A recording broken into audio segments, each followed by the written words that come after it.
to stand up strong, face the truth about themselves, to understand what went wrong. I know we can find a way. I know we can find a way. I know we can find a way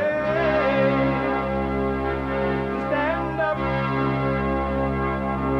stand up, stand up.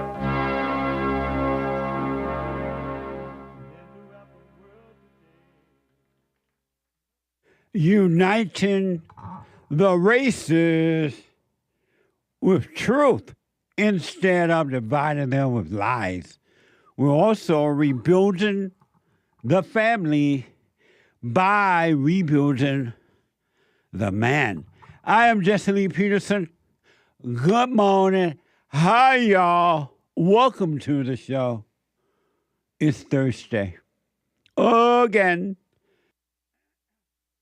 And as a result, it's the first Thursday of the month. Again. And tonight is the men's forum. Every first Thursday night at 7 p.m. All are invited. You can get involved now by calling 888-77-53773. 888-77-JESSE. Jesse. Jesse. And my biblical questions are doozy. For those who want to overcome their misery, for those who want to understand, they want understanding. It's for you, not for everybody. Most people love their hell, so it's not for you. Biblical question: can you make a conscious decision? Can you make a conscious decision? Amazing, huh? We have every way that you can watch and support the show listed on JesseLeePeterson.com/show. JesseLeePeterson.com/show. And if you're out and about doing whatever it is you're doing, and let's say you just don't have time to sit and watch it, so you go to podcast. We're going to get to your calls in a minute, folks. You can podcast the show. And you're like, wow, I like to be listening while I'm working out. I would like to be listening while I'm buying some fentanyl. Or I would like to be listening while I am doing this or that, whatever it may be. You can now on your iPhone or iPad by calling the listen line on TalkStream Live at 605-615-4131. 605-615-4131. And to donate and have your comments read out loud, you can buymeacoffee.com/JLP Talk. Buymeacoffee.com/JLP Talk. Or Bun JLP Cash App. Bun JLP Cash App. Amazing, huh? It's amazing to me that it's Thursday again, and it's May. Today is the first day of May, I believe, right? Yeah, the first day of May. May Day. I remember down in Alabama when I was in high school, we used to celebrate May Day, but I didn't know it was a Communist Day. We used to have these big events up on the hill there at school where we played baseball and stuff like where we played baseball and track meets and things like that, and they would have a big May Day event. I had no idea it was a Communist Day until Hake told me recently. All these years, I didn't know May Day was communist. But according to Hake, and he's white, he knows everything, it is. Amazing, huh? So it's May 1 today, 2025. it's also Thursday. And Thursday we set aside for Bible thumpers. Though we take all calls, we set aside for Bible thumpers. Because we get a lot of calls here from Bible thumper people. And we love the Bible thumpers, so we want to make time and deal with them because they need a little bit of extra time. They can't rush through the conversation because they have so many scriptures in their heads that it blocks normal conversation. They'll give you a scripture, and while you're responding or trying to respond, they already have another scripture instead of a follow-up on your response. So we love the Bible Thumper. So Thursday is and will always be, though we take all calls, Thursday is and will always be Bible Thumper Thursday. Oh, Lord! The sign outside the New Era Baptist Church in Birmingham reads, "A black vote for Trump is mental illness." I am the daughter of two pastors. You will emerge from that as an atheist. President Joe Biden is only the second Catholic president. The Pope is like, if you don't... They call him the Holy Father. Ain't nothing holy about the Pope. God, why? Why George, God? Holy mackerel. I can't believe you people follow a man. Why, George, Lord? Amazing, huh? 888-775-3773. It's amazing to me. It's amazing to me. It's mind-blowing what Bible thumpers believe, what the Christians believe, and the Allah and the Jews and the Mormons and the Catholics and the everything else. And in believing these things, they don't know that they don't know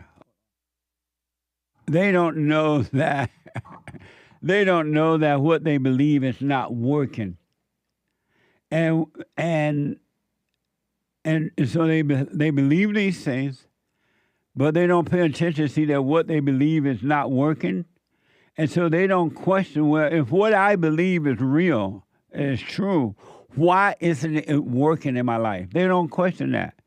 It's the darndest thing I ever seen. But okay.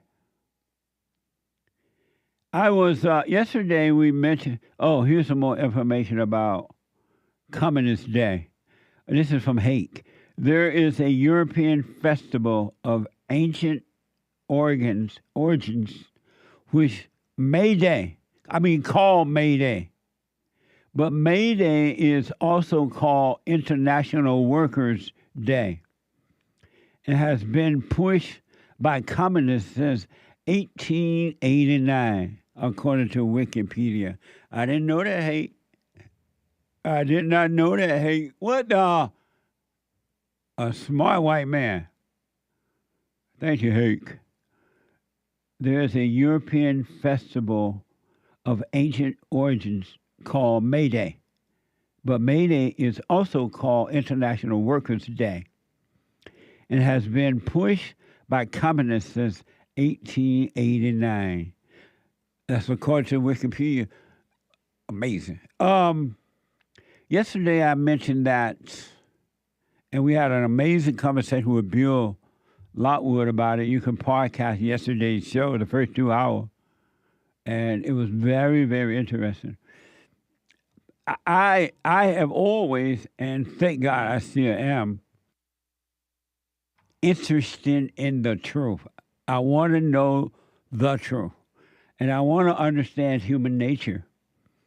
And I want to understand not only the world in me, but the world outside of me too, how all that works and why things happen the way they happen. And so I was reflecting on how is it that white people are superior to all people. And I say all people because I noticed that all the white countries is where all people want to go, to the white countries. But then I also noticed that when they get to the white countries, they destroy those white countries because they bring their old habits, old thoughts, and old ways into the white countries. And then I noticed that in America, originally it was just between black and whites. And the blacks eventually were convinced by their black leaders that white people are superior to them. They were not thinking that way prior to that. I have to add that. But over the last 70 years or so, give or take, black people have been convinced that white people are superior. The blacks in America, right?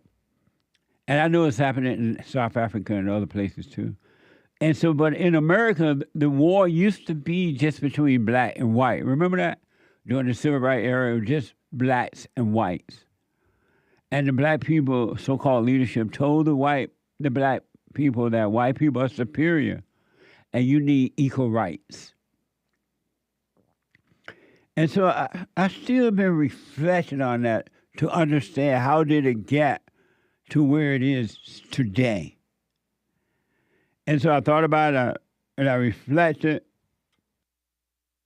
And prior to the Civil Rights Movement, which was the worst thing that ever happened to the blacks, by the way, except for abortion. But I remember when black people did not think that white people were superior to them. And so they went about their lives doing what they do. Booker T. Washington created the University of Tuskegee. And the Peanut Man created some peanut and peanut butter. And they were just kind of doing their thing because they were not comparing themselves to white people. They didn't think of white people as being superior. They thought we were equal. All were equal. And so they lived that way and things were fine. Yes, some animosity between human nature because human nature is evil, so you're going to have the good and the bad between the people all the time, but not in a race issue. And so, and then come the so-called civil rights movement. It's so interesting to me because I wonder how did it get to this, right? So the civil rights movement came along with Martin Luther King and Jesse Jackson and all those crappy people. And they told the blacks, you need equal rights. You need civil rights. And here's why you need them. White people holding you back. White people are discriminating. You need to ride on the front of the bus. And they made up stuff. And the black people, those who were not individual thinkers, said yes to that, and they joined the force, right? And so for a long time, there were only white people and black people fighting for equal rights. And the white people were like, there's no such thing as equal rights. You already have rights. You can do what you want to do. But the so-called leadership convinced the black, no, you need equal rights. And the white people for a while were saying, no, don't impose on me like that.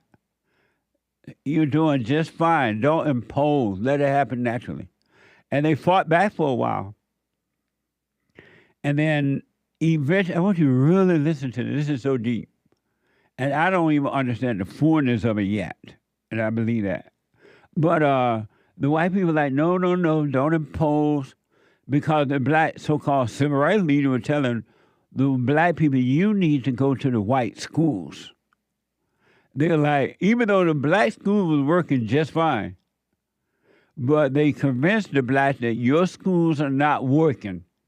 I want you to realize prior to being convinced of that, black people were graduating from black schools and they were going to college, black colleges.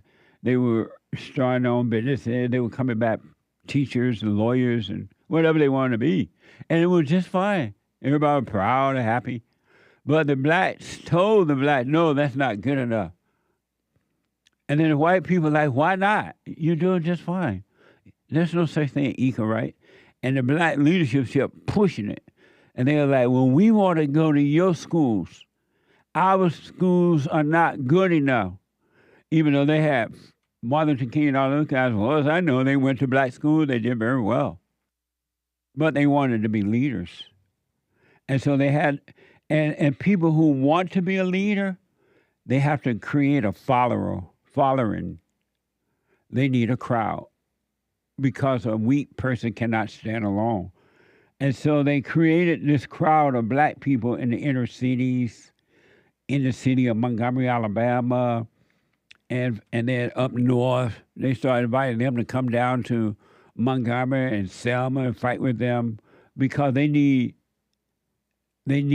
a crowd. Weak people cannot stand alone. Have you noticed yourself as a weak person? You cannot stand alone because you're weak. You have fear. You're an emotional person. You're into your head and emotional, and you can't stand alone. You got to build a crowd, like Mama built a crowd against you when you apologized to her for resenting her, and all that kind of stuff. And so they built this crowd of black people, and they're like, we are marching for civil rights. And they're like, what the? White people like fought back for a while. They're like, what the?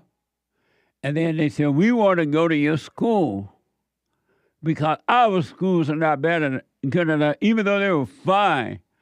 Again, the blacks were graduating. They were going to black universities.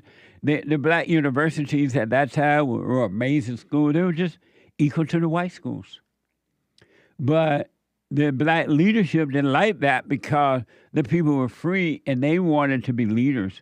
And the only way you can be a leader in your mind, that you need some followers, so you're going to create some angry ones, right? And so they had these black people marching with them, and eventually the white people, the government said, okay, we're going to let you in our schools, because they pushed back for a while, and then they said, okay, we're going to let you in. And they're like, cool. And so they started going to the white schools, and the black schools disappeared for the most part. They disappeared, no longer exist. You may can find one or two now, maybe.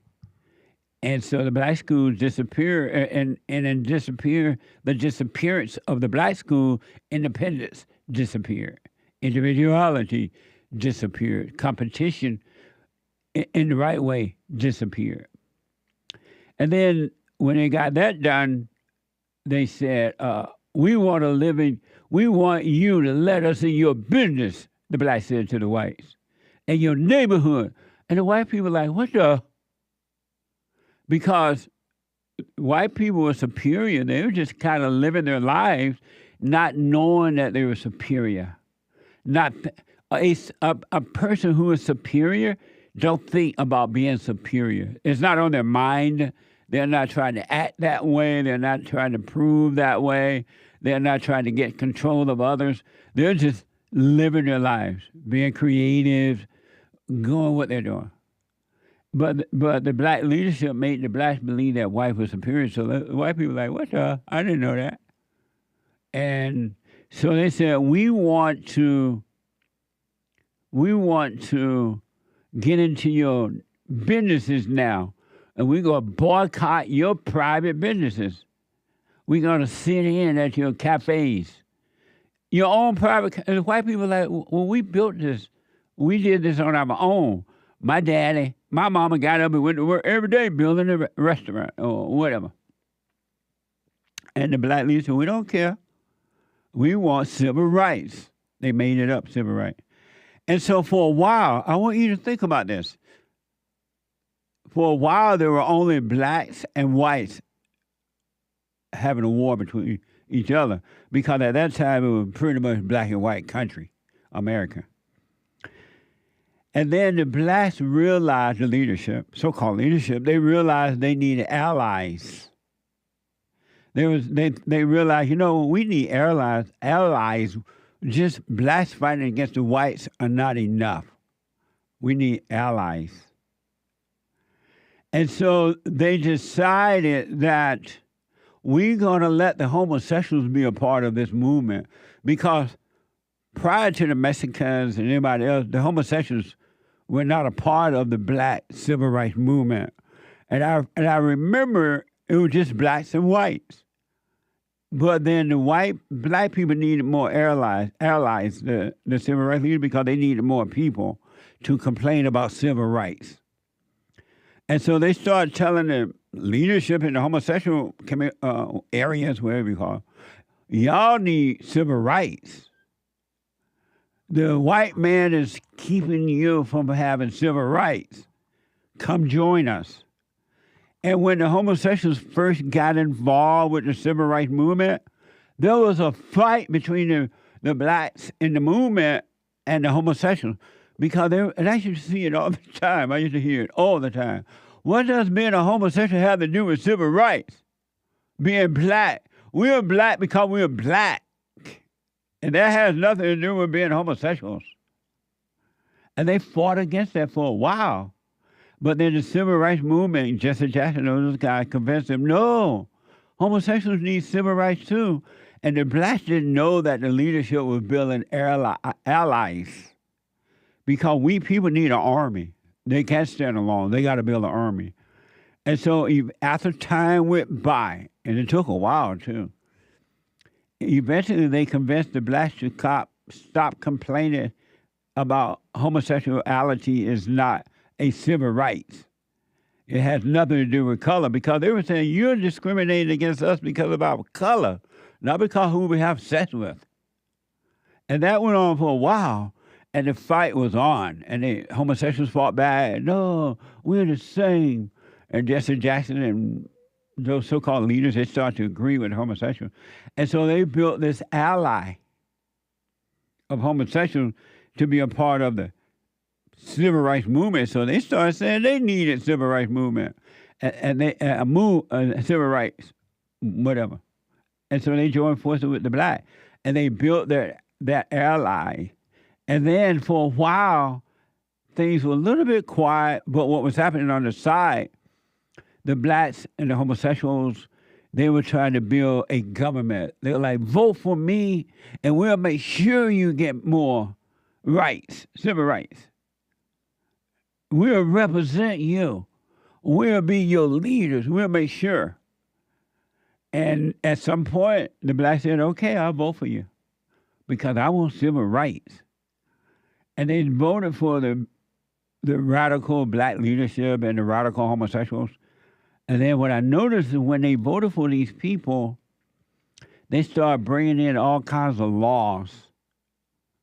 We need laws for this program and that program and that program and this program. And the white people are like, what's the...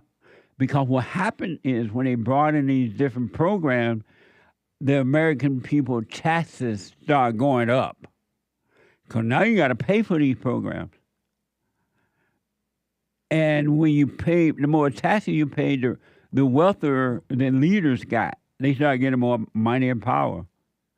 And the citizens start paying out more money for these different black programs and homosexual programs, right? And so that was like really working good. They were having fun. And then eventually the black leadership and the so-called homosexual leadership said, we need more programs. We need more taxes. So we need more allies. And they're like, yeah, we need more allies. And they're like, well, who can we bring in now?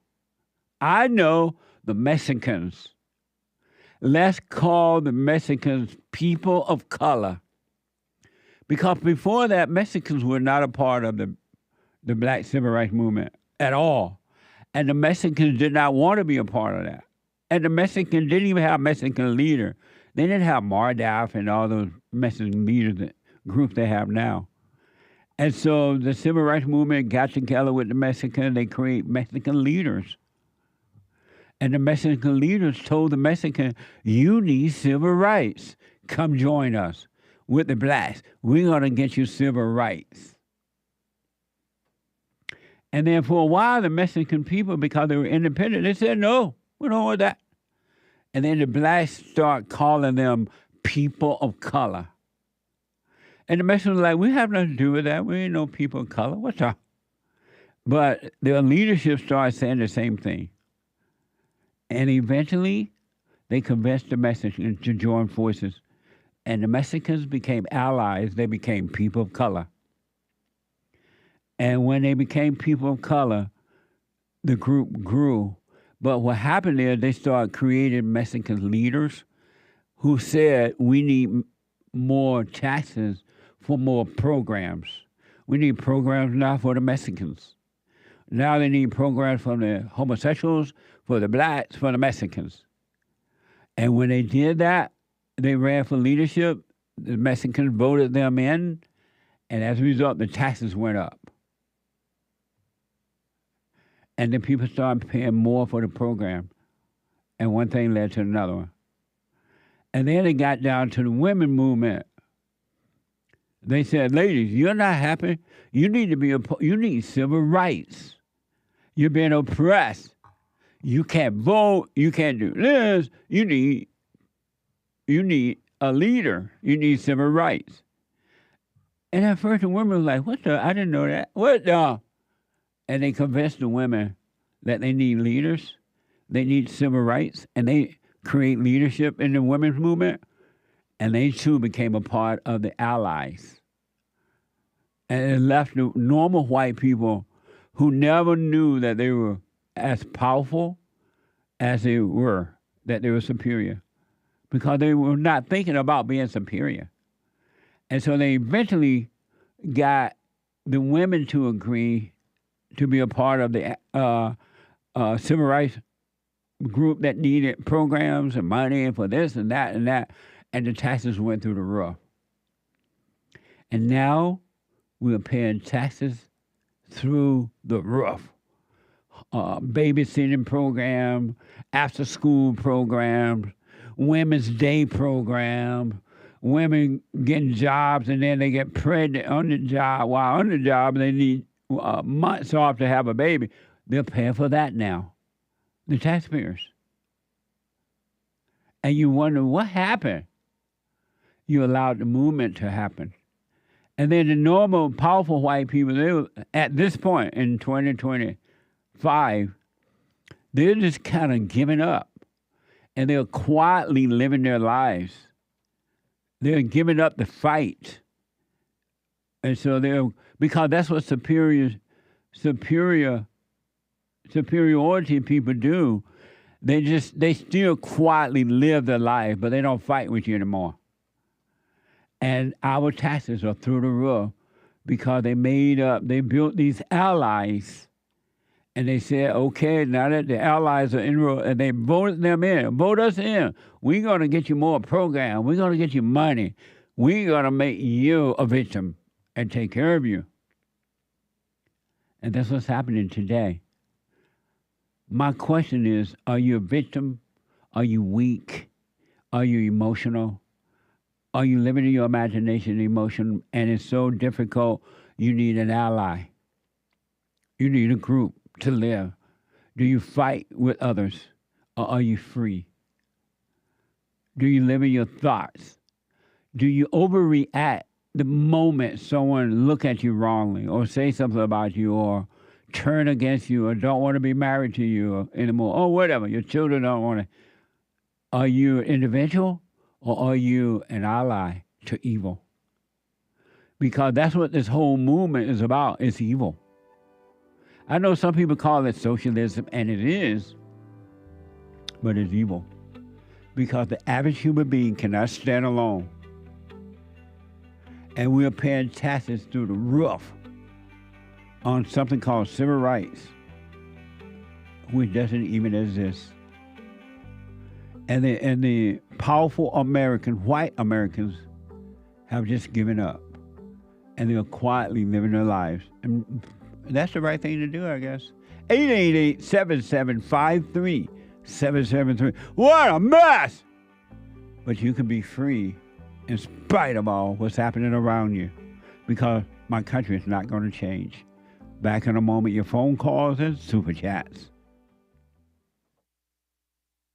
I just want to say thank you for everything that you do You've absolutely changed my life for the positive, and I just want to thank you. I was 29-year-old beta, living at home with my mom, and just was living in fear and doubt, and I couldn't hold down a job. And then I found you, and I started listening. I started just being more at peace, and I forgave my mom, and I forgave my father. And it's like right after that, everything just changed in my life, and I was able to get a good job, and I moved out, and I live on my own now, and everything has just changed. And I just want to say thank you, and I appreciate you for spreading that message. It really is a positive message. Amazing. That's good, man. I want people to know God loves us in ways that there are no words to express, because you have nothing to compare it to, right? Stay with the silent prayer. You haven't seen anything yet. It gets better.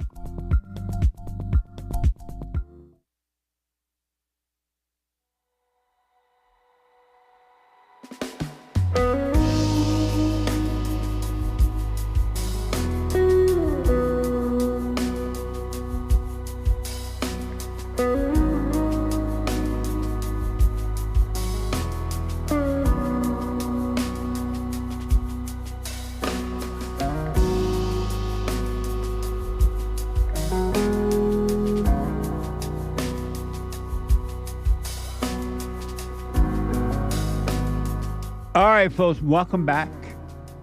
I want to encourage you. Do what you want, of course, as individuals, adults. You're responsible for your children if you have children. I'm not responsible. They're not my children. You are. They're not our children. They're your children. Don't let the government tell you, our children are suffering. All they're doing is building allies. There's no such thing as people color. What, Mexican ain't no people color. Japanese, Asian, you're not a people color. They have made you allies to the movement, which is evil movement, for power and wealth, and they call you people of color, and you think you belong. They'll turn on you just like that. You're not really a part of the group. You just think you are. You're being used. Anyway, announcement. The Hake Report is coming up at 9 a.m. this morning, from 9 to 11 a.m. Pacific time. 9 to 11 a.m. Pacific time. The Hake, H-A-K-E report.com. And James Hake is on fire. Yeah, he doesn't have that good hair for nothing. And then, after the Hake Report at 11 a.m. Pacific time, Joel Friday TV, he black, on fire. Joel Friday TV at 11 a.m.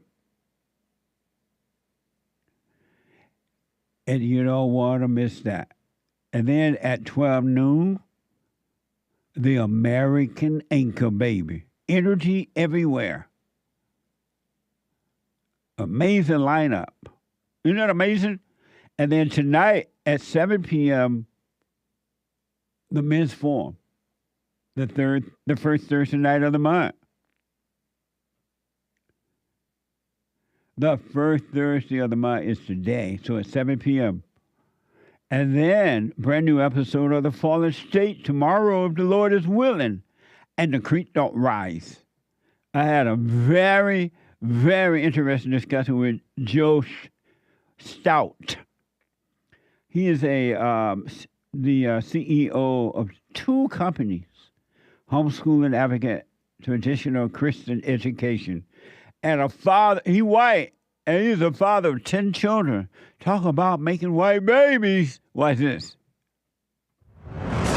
Next time on The Fallen State. White people are going to become the minority in America, and that's the last thing we need to happen. It's over for America if that should happen. America certainly can't continue as America unless you have your founding stock that stays here. If the white Anglo-Saxon Protestants go away, then what you had to begin with fundamentally disappears. Absolutely. We want to be altruistic. It's kind of in our nature, and yet we'll do so at the expense of ourselves. Amazing. They're trying to erase the superior people and weaken them. Because it's the superior people who kept America going. If you notice, the people of color don't keep anything going. They destroy everything. They follow their leaderships, and the leadership is doing nothing good but fighting for more equal right, which means more money for them and so-called power. You're going to love the conversation with Joe at 11 a.m. tomorrow morning, Pacific time, Friday. All right? And you can become members of the FatherState.tv right there on YouTube or locals.com. You can support us in that way.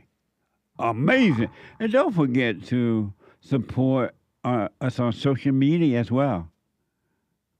Jesse Lee Peterson on Instagram, JLP Talk on X, cozy.tv/JLP where Christ is King, and rumble.com/Jesse Lee Peterson. All right.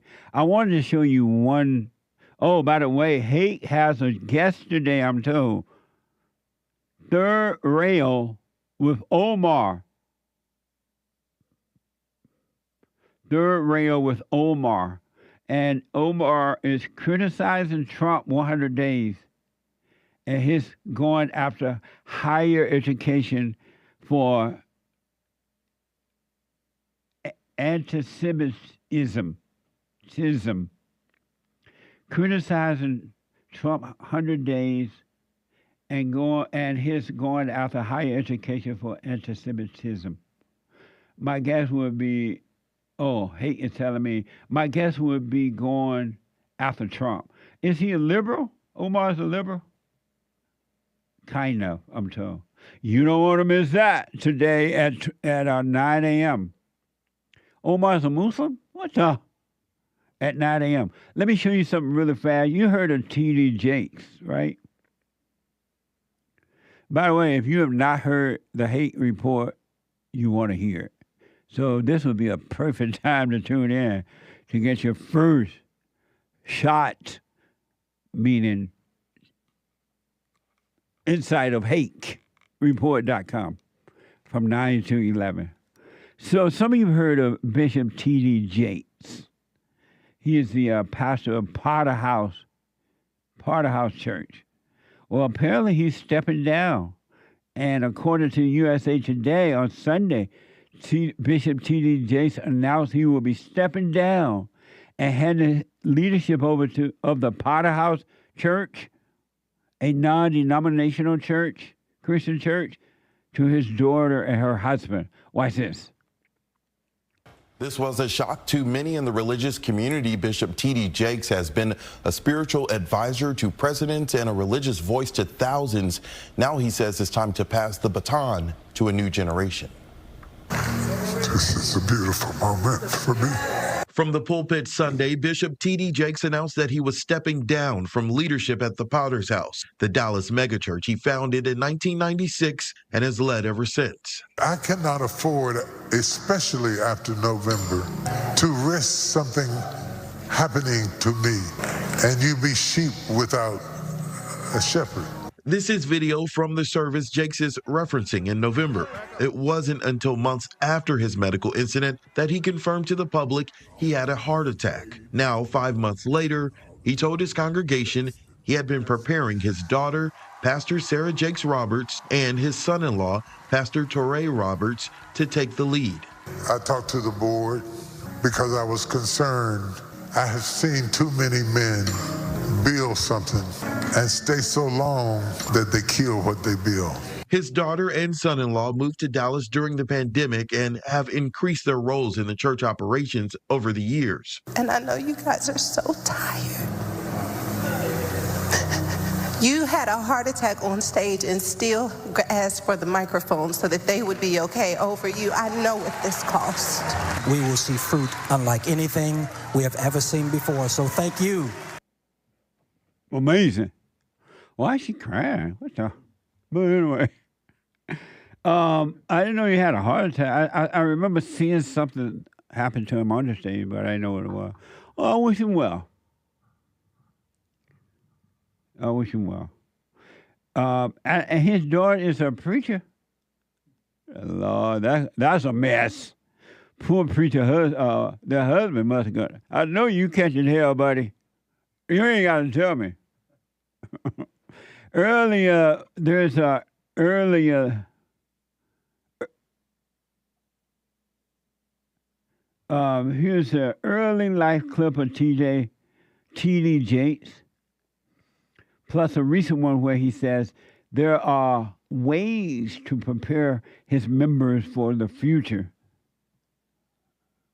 but he can't do it from the pulpit. Watch this from Fox 4. In nearly 30 years at the helm, Jakes has presided over services that reached tens of thousands in person and online. He served as an advisor to multiple presidents and was a featured speaker at the inauguration of President Barack Obama. The church's ministry launched wide-ranging programs that span the globe, from health and financial initiatives for underserved communities to offender reentry assistance. Jakes told his members they will still see him, but it was time to take a step back. There's some ways that I want to prepare us for the days ahead that I can't do it completely from the pulpit. Every now and then I think they'll let me preach, but there's some work in the vineyard that needs to be done. Amazing. Whatever. Prepare you for the future. I wish him well, but he is stepping down according to that report.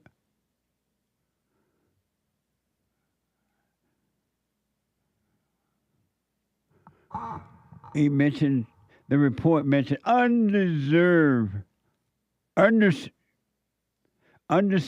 communities. That's another civil rights quote, which means we're going to control you. It's like a buzzword. We're going to still control you, so we got to figure out how to keep you undeserved community. Underserved community. Why do you have to be served? What's wrong with you as an individual that you have to be served? Think about that. You weren't born that way. What happened? And why did you stop being an individual and decide to be a follower? Why did you decide to stop being the light and decided to be the darkness? Because somebody else told you to. There is no such thing as people of color. Mexicans, Asian, and black people are not even people of color, they're just black. But they made up this word people of color, and they brought in everything that's not white and made them people of color because they had a plan. They need to build an ally so that they can get in office and create programs and tax us to death while they gain money and power. What do you think the Democrats are fighting for right now? To regain power. They have nothing to offer you that's good. Have you noticed that? And yet you vote for them because you're part of the crowd. You're part of the group. And the group cannot step out of line. If you step out of line, you will be attacked. If you decide, you know what, I'm tired of being a part of this, I'm going on my own, they will come after you. The demons will attack. 888-7753-773. And yet, you call yourself free. You ain't free. You're in bondage in your mind, in your emotions, and you're controlled by the world outside of you. Remind me of the Israelites. They wanted a king to lead them. And Christ was like, what the? They even wanted Jesus Christ to be their leader. They wanted a king. He's like, no, I'm here to tell you. You have a greater leader in you as an individual. Let that leader lead you. I'm not here to lead you. I'm here to tell you who you are and point you back to the leader. They're like, no, you be our king. And he would run away from the crowd. Who like what, y'all? 888-7753-773. Let me go to Canada and talk to Jermaine. Jermaine, welcome to the show. You're on the air. Hello. Hey, Jermaine. How are you? All is well. Amazing. I just wanted to chat with you real quick because I was reflecting the other day on, probably noisy, yeah? Yeah, you want to call me back when you have a quieter place? Yeah, I'll call you back then. Yeah, because you can't go to a quieter place right now? I can. Put me in hold, and I'll talk to Derek to get me back on. Okay, hold on. 888-7753-773. Let me go to Ronnie out of Ohio. Ronnie, welcome to the show. You're on the air. Uncle Jesse, how you doing today? All is well, sir. Good. Thank you for taking my call. Yes, sir. Now that President Trump's first 100 days, he hit that mark. Yes. I wanted to get your take on it. Other than immigration, which area would you give him a A or A plus or A minus? I would give him an A on every area, on the borders, bringing back jobs, the tariff situation. Now he's made a deal with Ukraine for the minerals. I mean, every area of his life. I mean, of what he's done so far. Okay, that's amazing. I appreciate your insight on that. Yeah. How about you? I couldn't give him an A in any area other than immigration. And why is that? Immigration has been a home run based on what he campaigned on. Right. And then shout out to Tom Homan. I think if every American took their job as seriously as Tom Homan does and worked as hard as he does, I think the country at least would be in a better position. So that was a good hire by Trump. But when it comes to the economy, foreign policy, I can't give him a A on any of those. And why not? There's nothing there that points to giving him an A. Does he get an A for sealing the deal with Ukraine for the minerals?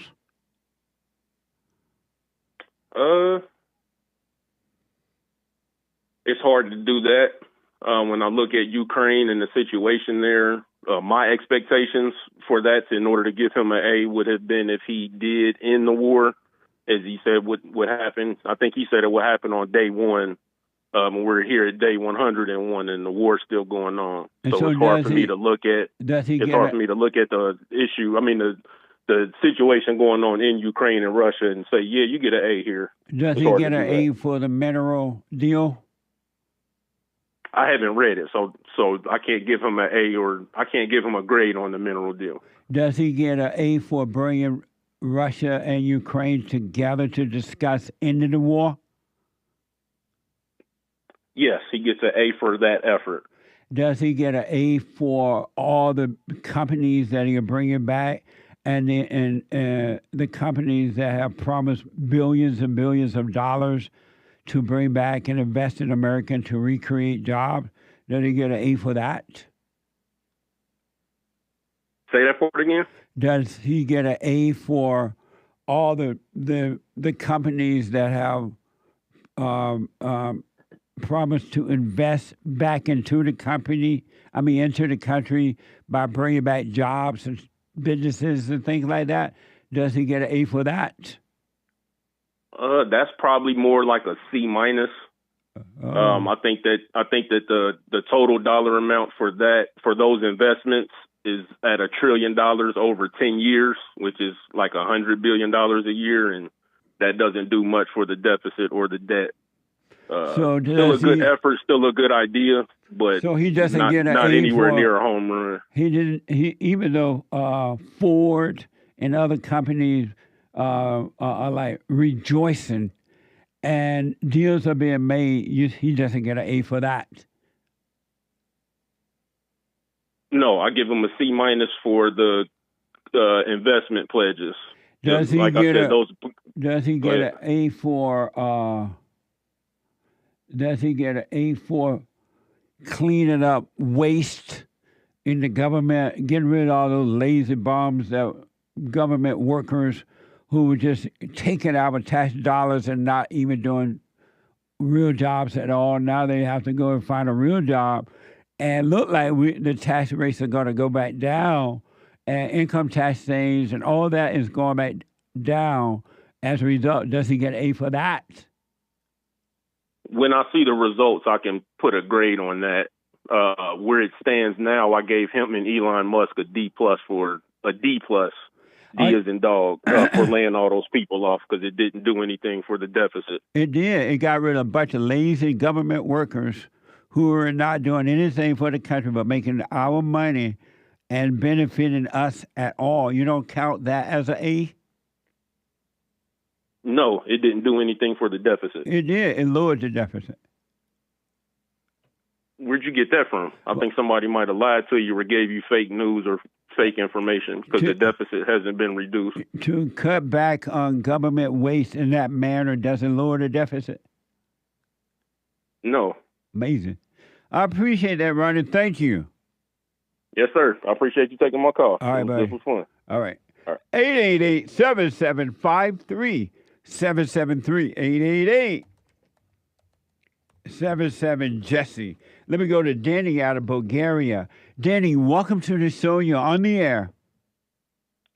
Good day, Mr. Peterson. I hope you're doing well, sir. All is well, Denny. Thanks for calling. Thank you for taking my call, Mr. Peterson. Normally, I'm calling your program via Skype, but since it's ending, I just want to call and thank you for your amazing work. I will keep watching the program because it's remarkable. And I would like simply to wish you and everybody else there, Joel, Nick, Mr. Hake, everybody all the best, and God be with you all. I appreciate that, Danny. Thank you, man. You're not on Skype right now? Calling from... I am on Skype. I think what's going to happen, I know that Skype is going out of business, right? Am I right, Hake? Yes. Yeah, they're closing down Skype. I mean, they're not going to update Skype. You may still be able to call from your Skype if you have it. I'm not sure, but they're ending the service. From what I read, I won't be able to because they will be ending the whole service. Okay. Since I don't have an alternative, I just wanted to use this opportunity to call you now and wish you all the best because the program that you have is simply remarkable, has a lot of impact. I've shared it with a lot of people, and it's a very universal message. People love it. Thank you, Danny. But I think there's another way to be made. Don't they come up with something? What do I do counseling on now? Well, that's Zoom, but you can't necessarily, unless you're paying for some service that I don't know about. It sounds like feel like a funeral, Danny. I know. I look like you. It's something else. You make it sound like a funeral. No, it's not a funeral. It's just, because I've been calling for so long, I just wanted to call again and wish you all the I best. appreciate that, man. But there'll be a way made. Don't worry. We're still going to hear from you. Absolutely. Well, we'll see how it goes. Right on.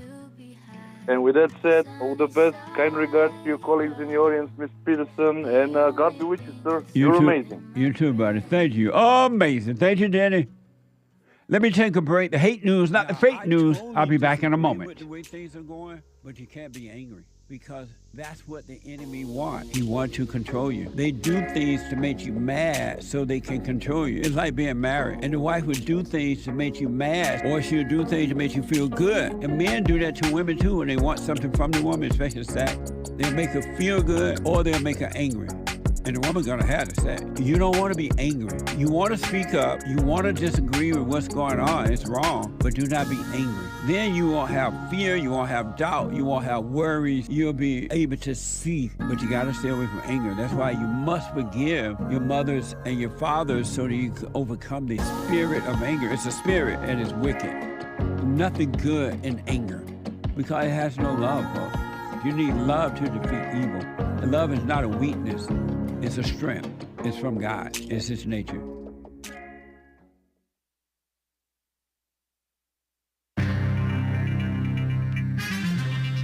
We're cleaning up the mess at every level, but there is still a whole lot of mess going on in the world. This is the end of hour 1 already of the Jesse Lee Peterson Show. It's Thursday, May Day, communist holiday. Didn't always used to be a communist holiday.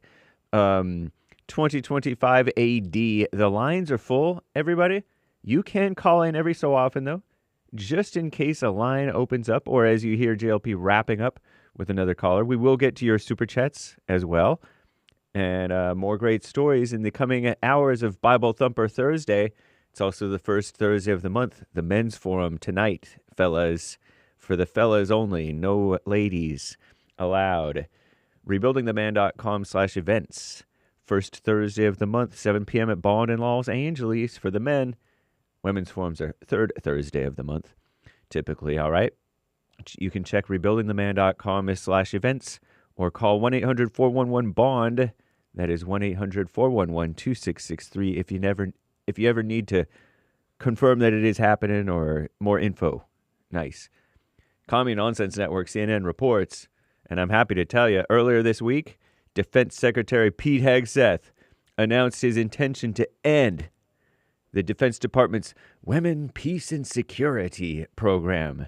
Women, Peace, and Security program, which increases the participation of women at all levels of conflict prevention and resolution. Like that's going to help, right? Although Pete Hegseth described it as a quote-unquote woke, divisive / social justice / Biden initiative, unquote, it was President Trump, Donald J. Trump, who signed the Women, Peace, and Security Act into law in 2017. The law was championed by his daughter, Ivanka, and backed by Secretary of State little Marco Rubio when he was a senator, and by the Department of so-called Homeland Security, Kristi Noem, when she was a member of the House. Did you know Kristi Noem was a member of the House of Representatives? Experts say that ending the WPS, Women, Peace, and Security Initiative, what do the experts say? And you know not to go their way. They say it will have significant consequences for women in the military. And perhaps that's a good thing. They cannot worry their little heads about the world affairs. That's men's job. Nice. Anyway, mineral deals. After months of tense negotiations, the U.S. and the Ukraine have signed an agreement that will give Washington preferred access to Kiev's rare earth minerals, just as JLP stated in his phone call with Ronnie earlier. Very nice. For providing funding for reconstruction.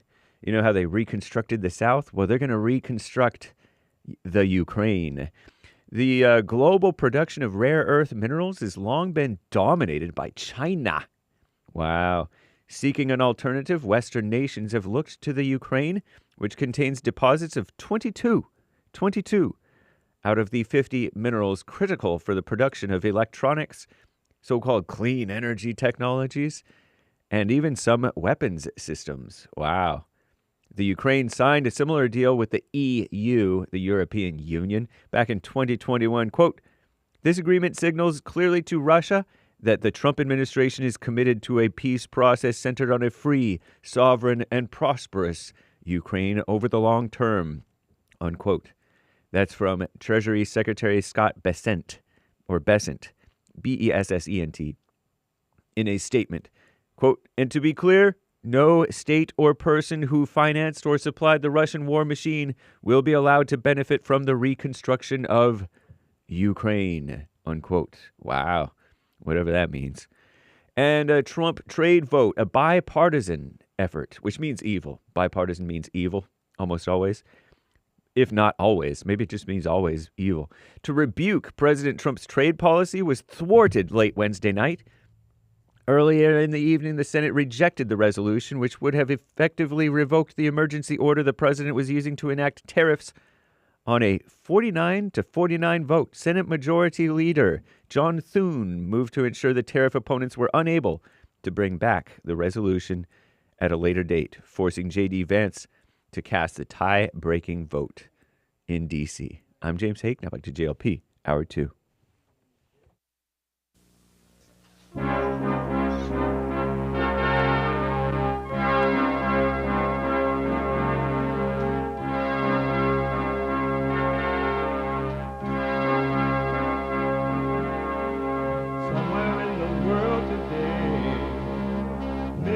got to stand up strong. Ain't the truth about themselves to understand what went wrong. I know we can find a way.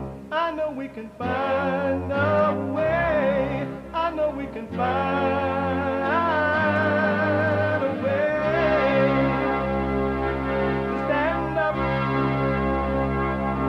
stand up, stand up.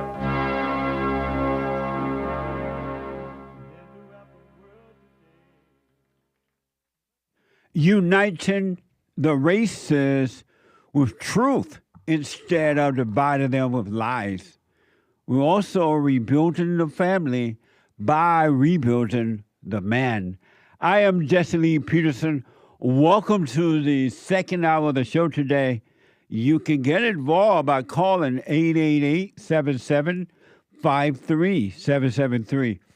888-77-JESSE. And my biblical question, can you make a conscious decision? Can you make a conscious decision? Can you make a conscious decision? And you can listen to the show if you're running around, doing whatever it is that you're doing, and you want a podcast. I know you podcast. You can still do that, but no matter what you're doing and where you are, because we are heard around the world by everybody and their mama, Monday through Friday from 6 a.m. to 9 a.m. Pacific time, 9 to noon Eastern time. So anywhere in the world, no matter where you are, you can listen to the show live as it's happening on your iPhone or iPad by calling the listen line on TalkStream Live at 605-615-4131. 605-615-4131. And to donate and have your comments read out loud, go to Buy Me a Coffee. BuyMeACoffee.com/JLP Talk or Bond JLP Cash App. Bond JLP Cash App. It's Thursday. It's the second hour of Thursday. And every Thursday, let it be written, let it be said, let it be known. It is Bible Thumper Thursday. Oh, Lord. All right, brother. Are you Drunk ready? as a bastard. He's drunk as a badger. Go ahead. Let that Holy Ghost language come up out of you. Go ahead. Oh, shut na.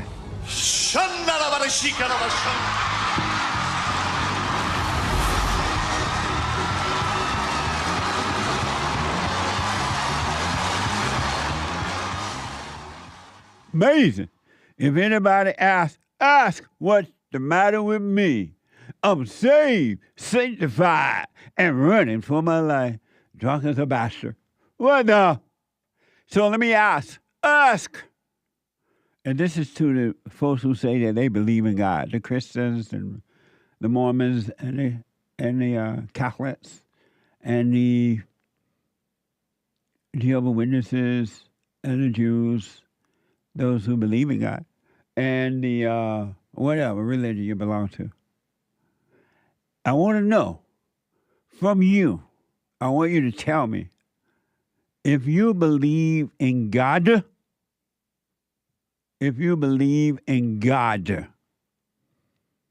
why don't you have perfect peace right now?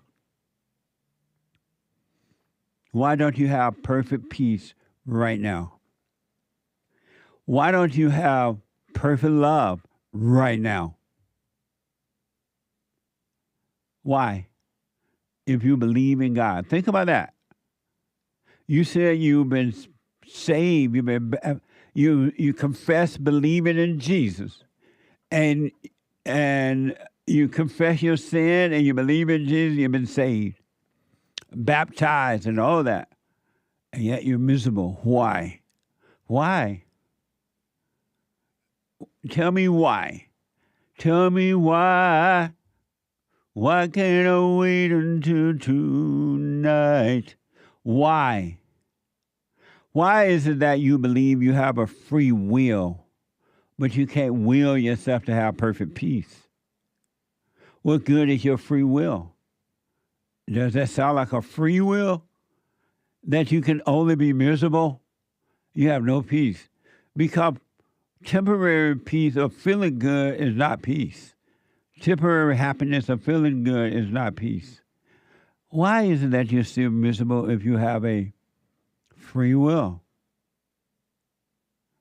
But think about this. You have confessed Jesus, and yet you're angry, you're insecure, you're a crowd pleaser, you cannot stand alone, you need civil rights, you need a leader. You need love. You need approval. You're ambitious. You get suicidal thoughts, anxiety, worry, loneliness. You want to fit in. Why? If you believe in God. Really, I want to know, is that possible to confess God as yours, Jesus as your believer, and you still have all that? You're jealous. You're envious. You're strife. You're revengeful. Why, if you have perfect love and believe in God? I want to know, how is that possible? Really, I want to know. Because you are holding on to that and you believe it's possible. Why and how can that be possible? Impossible. That's what you are to me. Impossible, yeah. How? You overreact to situations. I do counseling Monday through Friday by phone, Skype, a walk-in, family individual. I cannot find the words, and I won't try, to express to you what reacting have done to people. It's mind-blowing. It's really mind-blowing. I heard in counseling, I heard a story yesterday. I won't mention the name or anything like that, but it was shocking, but it was still lightweight to what I've already heard of what happens when people believe a lie and they overreact. It's amazing. The more you overreact, the worse you get, and bad situations come upon you, and you trip out. And what I've noticed is that the devil, the demons, and the demons are your emotions. Anyone that has emotions, because emotions are not necessary, they're not real, but anyone who has emotions are filled with demons. Anyone that feels good or feel bad, looking for love or need love, try to please or not to please, try to fit in or try not to fit in, have suicidal thoughts or depression or anxiety or jealousy or envy or strife or revenge. You love your thrills. All those are demons.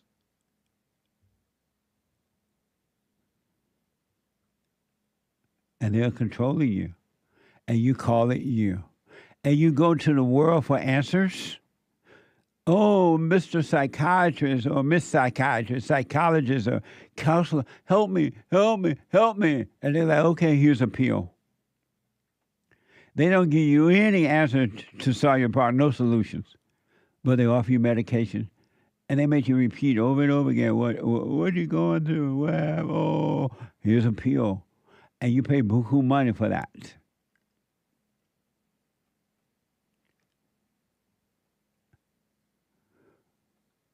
Why won't you be free?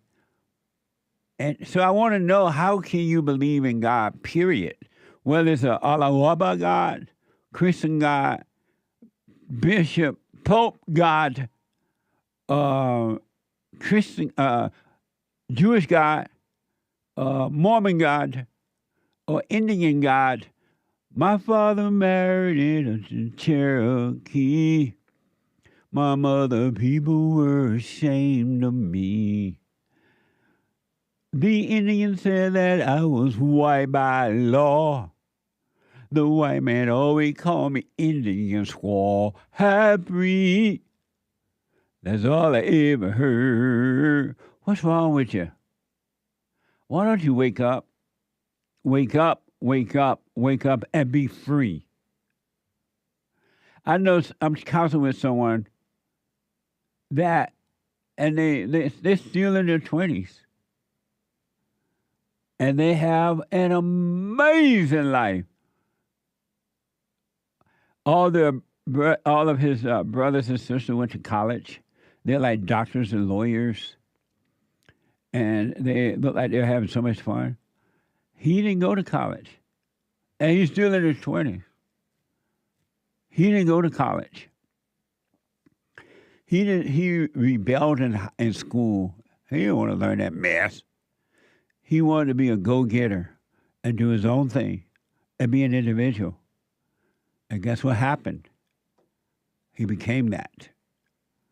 He owned a farm. He built his own house in his 20s. He literally built his own house from the ground up. Remind you now, he may have dropped out of high school or maybe through it, but he wasn't a school person. He has a farm over yonder in his 20s, built his own house, amazing land, his own everything on it. And yet, he believed thoughts that he should have gone to school. He should have been like his brothers and sisters. He should have got a degree. And cannot appreciate what he has because he's fallen into a lie. He believed the imagination. And he has everything. The thoughts tell him, his folks told him, and tell you need to be like your brothers and sisters. And now he want to be like them. I'm like, you can't be like them. You're not going to be happy being like them. You'll be happy being you. He's like, but I'm very ambitious. I'm like, but look what you've done. You shouldn't be ambitious. Whoever told you that you need to be ambitious is your enemy. There's no reason to be ambitious. That's your enemy when they tell you that. A lost person is telling you that you need to be ambitious because they're ambitious and they're miserable. That's why they're building an army, because they cannot stand alone being ambitious. There's no happiness in that. This person is doing very well, but they're believing into a lie. Once you believe a lie, it's difficult for most people to not believe the lie anymore. But I want to know, if you believe in God, why are you so miserable? Where's the freedom in that? Why don't you know who you really are?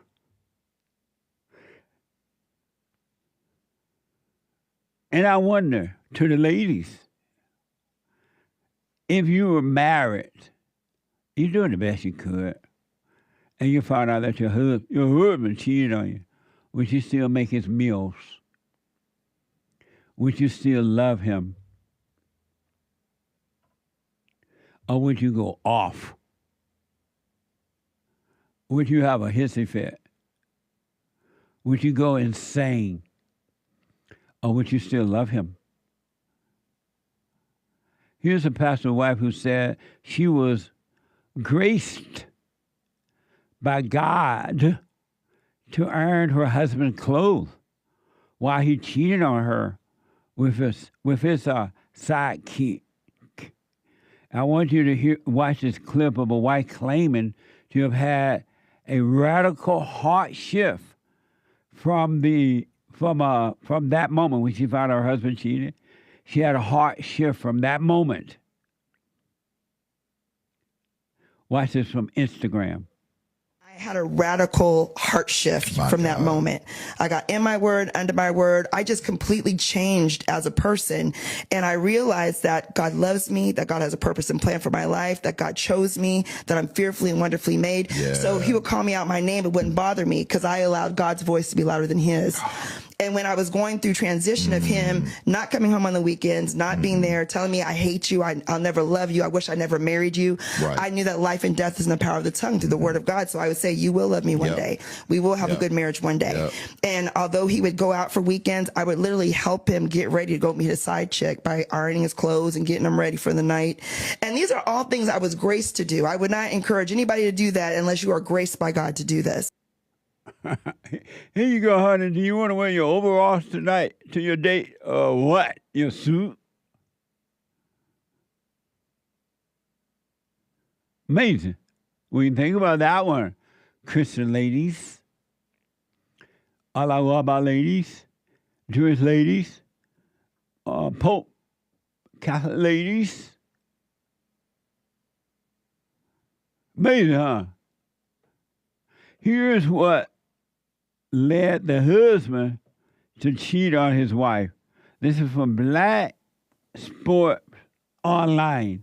But Nick going to have to read it to you. It's not a soundbite. Yeah, according to For the those article. who are listening and not watching. According to the article, it reads, when they learned Kelly was expecting, they were married in 1993. In the episode, Reginald, the founder of Phoenix, Arizona's Kingdom Church, acknowledged that he would chastise his wife for not sharing his beliefs. However, this spouse was rather hypocritical in his day because soon after marriage, he allegedly left this holy lifestyle and returned to drinks, smoking, weed, and chasing women. If somebody love you, will they always love you? What a mess! But the grace was with her. She's dressed to help him get ready to go and get his little date. Would you do that, ladies?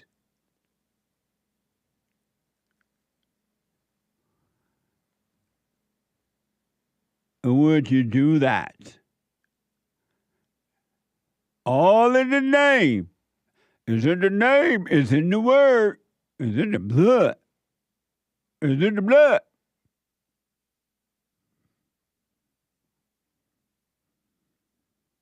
Here's a female who said that, you know how blacks are always complaining about America? Oh, it's so racist.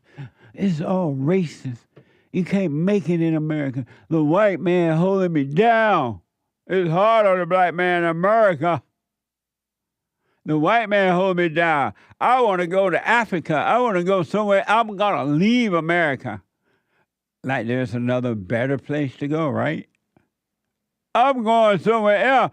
I can't handle this racism, which doesn't exist. It's an illusion. But they believe it because they want civil rights.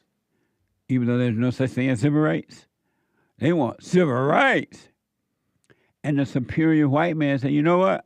I'm not trying to hold you back. I'm not even thinking about you. I'm just being superior. Without thinking about being superior, I'm just living my life. And you're here whining about civil rights. What the? And racism. So this woman decided, along with some other people, black people I've heard who left America, and now they're regretting it. This woman decided she's going to move to Africa. And I've tried to tell people for a long time now, it ain't pretty in Africa. What the? And when you go to Africa, they're not going to treat you like an African. They're going to treat you like an American. They don't care what color you are. But no, she decided she want to go and live in Mommy Africa because she's fed up with the racism in America, which doesn't exist. Black people, white people are not trying to hold you back. The liberal whites are trying to hold you back now, so they need you to have some civil rights so that they can use you to get more money and power for themselves. Perceived power, but power. Here's a woman who says she fled the U.S. to Africa to escape racism and now want to return. She want to come back. There should be a rule that you can't come back. But she want to come back to the U.S. after being miserable in Africa because of the bugs and water. Watch this from X. But y'all, I'd rather go back to America and deal with the racism in America before I sit here in Africa and deal with the bullshit robbery, the bullshit fraud, the bullshit scams, the bullshit too expensive, the bullshit not having no snacks, the bullshit not having no food, the bullshit electricity, the bullshit hot water, the bullshit what's that shit called that be coming down? Bullshit lizards. The bullshit animals, it's scorpions outside the house, it's big ass spiders, it's big ass lizards, colorful lizards you ain't never seen before, all in the room with you, sleeping with you, all the bullshit people trying to scam you when you go outside thinking you rich, so they trying to get more money off of you. I'm really trying to wrap my head around this shit. I'm really trying to wrap my head around how are Americans coming to Africa and being happy. Please comment down below, because for me, I'm ready to go. And I always used to say, if it's up to me, it will be, and I'm going to go out to Africa and make it happen. No, I don't want to. She want her snacks. She look like she could use at least one more snack, right? Y'all still want to go to Africa? She even said that she want to bring her business back to America. Watch this. I want to take my businesses back to America. I want to open up shop back in America, open up my dentist office, and all the stuff that I was going to do out here in America. Steady electricity, and the only time our electricity get cut off is when we don't pay the bill. And we got it so good now, we got prepaid electricity, so if we forget to pay the bill, we put some money on that prepaid thing, and it comes right back on in 2 minutes. In less than 2 minutes. This right here didn't come on for 14 hours yesterday. I can't deal. I love the people. Don't get me wrong, when I'm outside, I'm having fun. I love people. But when I come back to reality, when you come back home, home is where the heart is, right? When you come back home, you're supposed to feel comfortable, you're supposed to be happy. I'm not happy. The electricity goes off for hours, sometimes a day. If you want to come back from America, when you like it turned out because you didn't pay the bill, it's back on in a minute. So black people, why don't you wake up and accept what you have and be grateful instead of living in the illusion that Africa would be better? Stop being a civil rights activist and be free. Stop being into the color movement and be superior in your own life.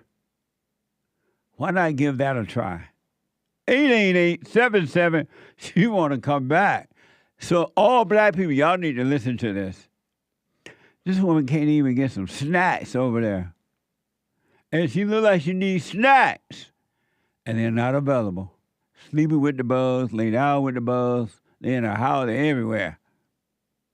888-7753-773. Let me go to Texas and talk to Chase. Chase, welcome to the show. You're on the air.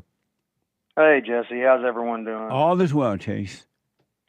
Okay, so I had a question about backstabbers. Backstabbers. Okay. Yeah. So how would you go about dealing with someone who you make them mad by something extremely petty, and then they go behind your back and do what they can to destroy you? Do you cut the person off completely? Yeah, be glad to see that, and then don't judge them. Don't be angry about it, and examine yourself to understand why you didn't see that they were that way in the beginning, because there were signs. There have always been signs, but you ignored the signs that told you, were trying to tell you that this is an evil person who cannot be trusted. So wish them well, be glad to see it. Don't be angry and move on with your life, but realize that there was something I didn't see, so you don't go and make the same mistake over again. Well, I mean, I saw it. I mean, I've known this person. There are always signs. Yeah, but if you're when you meet someone, if you're in the same kind of mentality that they are, just a perpetual cycle of a certain kind of mentality, you're not gonna see it. If you see it, you're thinking, well, they wouldn't do this to me because I'm cut from the same mold, so you don't see it. And also too, so I mean, I'm not even 100% sure if what I'm thinking is what's happening, because it could be coming from someone else. And if said person communicates with the other person, and this person, not the first person, but this person is the one who knows the actual perpetrator but won't say anything, wouldn't that mean that they're kind of accountable for the actions of this person? No. Each individual adult is accountable for his or her own action. No one else is. And if you don't know for sure that this person is doing what he's or she's been accused of doing, and you're supposed to be a friend, why haven't you gone and asked them about it? Because it's one of two things. It's either going to be, I didn't do that, and then a bunch of vitriol. But what does that have to do with you asking them as a friend? Aren't you a better person than they are? You go to the friend to find out what happened, and then you be done with it. Why you're no different than the person that you're accusing if you have not gone to the person? You're going by rumors. Oh well, I'm sure with one thing, as far as rumors and stuff, that's already happened. But why haven't you gone to them? I can't. They shut me off, and it's almost like I'm running like I guess I'm trying to sort of run a little test to see how much I can get information wise. I mean, I'm not trying to be vengeful. Honestly, I'm trying to not be mad. I'm trying to stay as calm about stuff as possible. But I think I have a bit of a fear of having to kind of sit alone for a little while until I find new people, because that can be hard to find decent people. Why would you even look for anybody else? What's wrong with you that you need new people?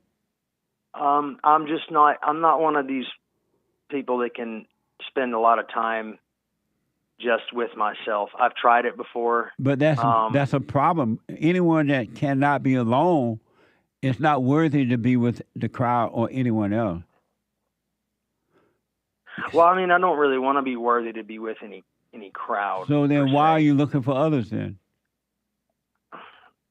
Well, I mean, in this scenario, it's a female, and I got kind of a weakness for that, and not like love and dating so much as it is just the company, if that makes sense. And why do you need the company?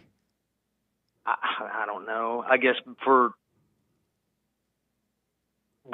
mean, why wouldn't you get some, you got a need and you got to satisfy it. But I mean, in all honesty, it's not even, at this moment, nothing's even getting satisfied. So it's kind of like, what's the point? What's wrong with you that you need something on the outside to satisfy you? I guess confirmation that I'm still, I don't know. I mean, for the reasons that anybody would. What's wrong with you that you need someone to satisfy you? I didn't think there's anything wrong with that. I thought that was pretty normal. What's normal about that? Biological function. What's normal about that?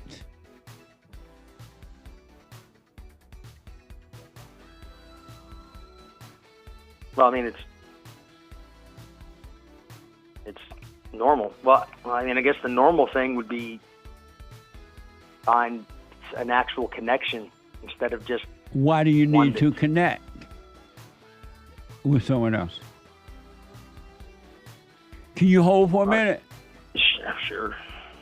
Let me take a quick break. When I come back, straight to your calls, 888-77-53773. Back in a moment. Steve, thank you for calling and thanks for holding. How have you been helped by the show? I'm going to tell you this. I believe you might go down in history as one of the greatest, if not the greatest, black man that ever lived on planet Earth, as far as I'm concerned. I don't know anybody before you that's been that great. You know, freeing the slaves is one thing, but you've been freeing people of their mind, which matters, it should be anyhow, to you more than anything else, because with the mind not being right, there ain't nothing else going to happen right anyway. If you can doubt every thought because you're not your thoughts, if you can doubt every thought, knowing that you're not your thoughts, you don't create them, they're not from God, that they're from the deceiver, the great deceiver, Satan. If you can doubt every thought, you can be free, just like that. At an instant. Bring every thought into captivity. It's so amazing.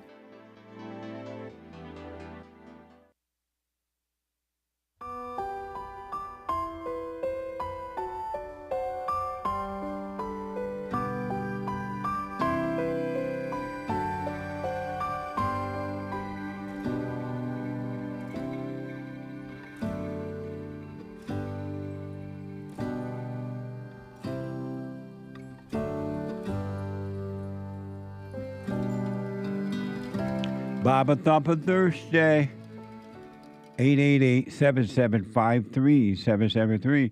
Don't forget to get your super chats. I mean, not super chat, but cameos in. I'll do them myself. Shout-outs. Cameo shout-outs. Go to birthday shout-outs, weddings, anniversary, whatever the shout-out is. Go to Cameo, cameo.com/Jesse Lee Peterson, or that's for encouragement, whatever. I'll do it for you. cameo.com/Jesse Lee Peterson, or and check out the merch. We have amazing coffee. Punchy's coffee is delicious.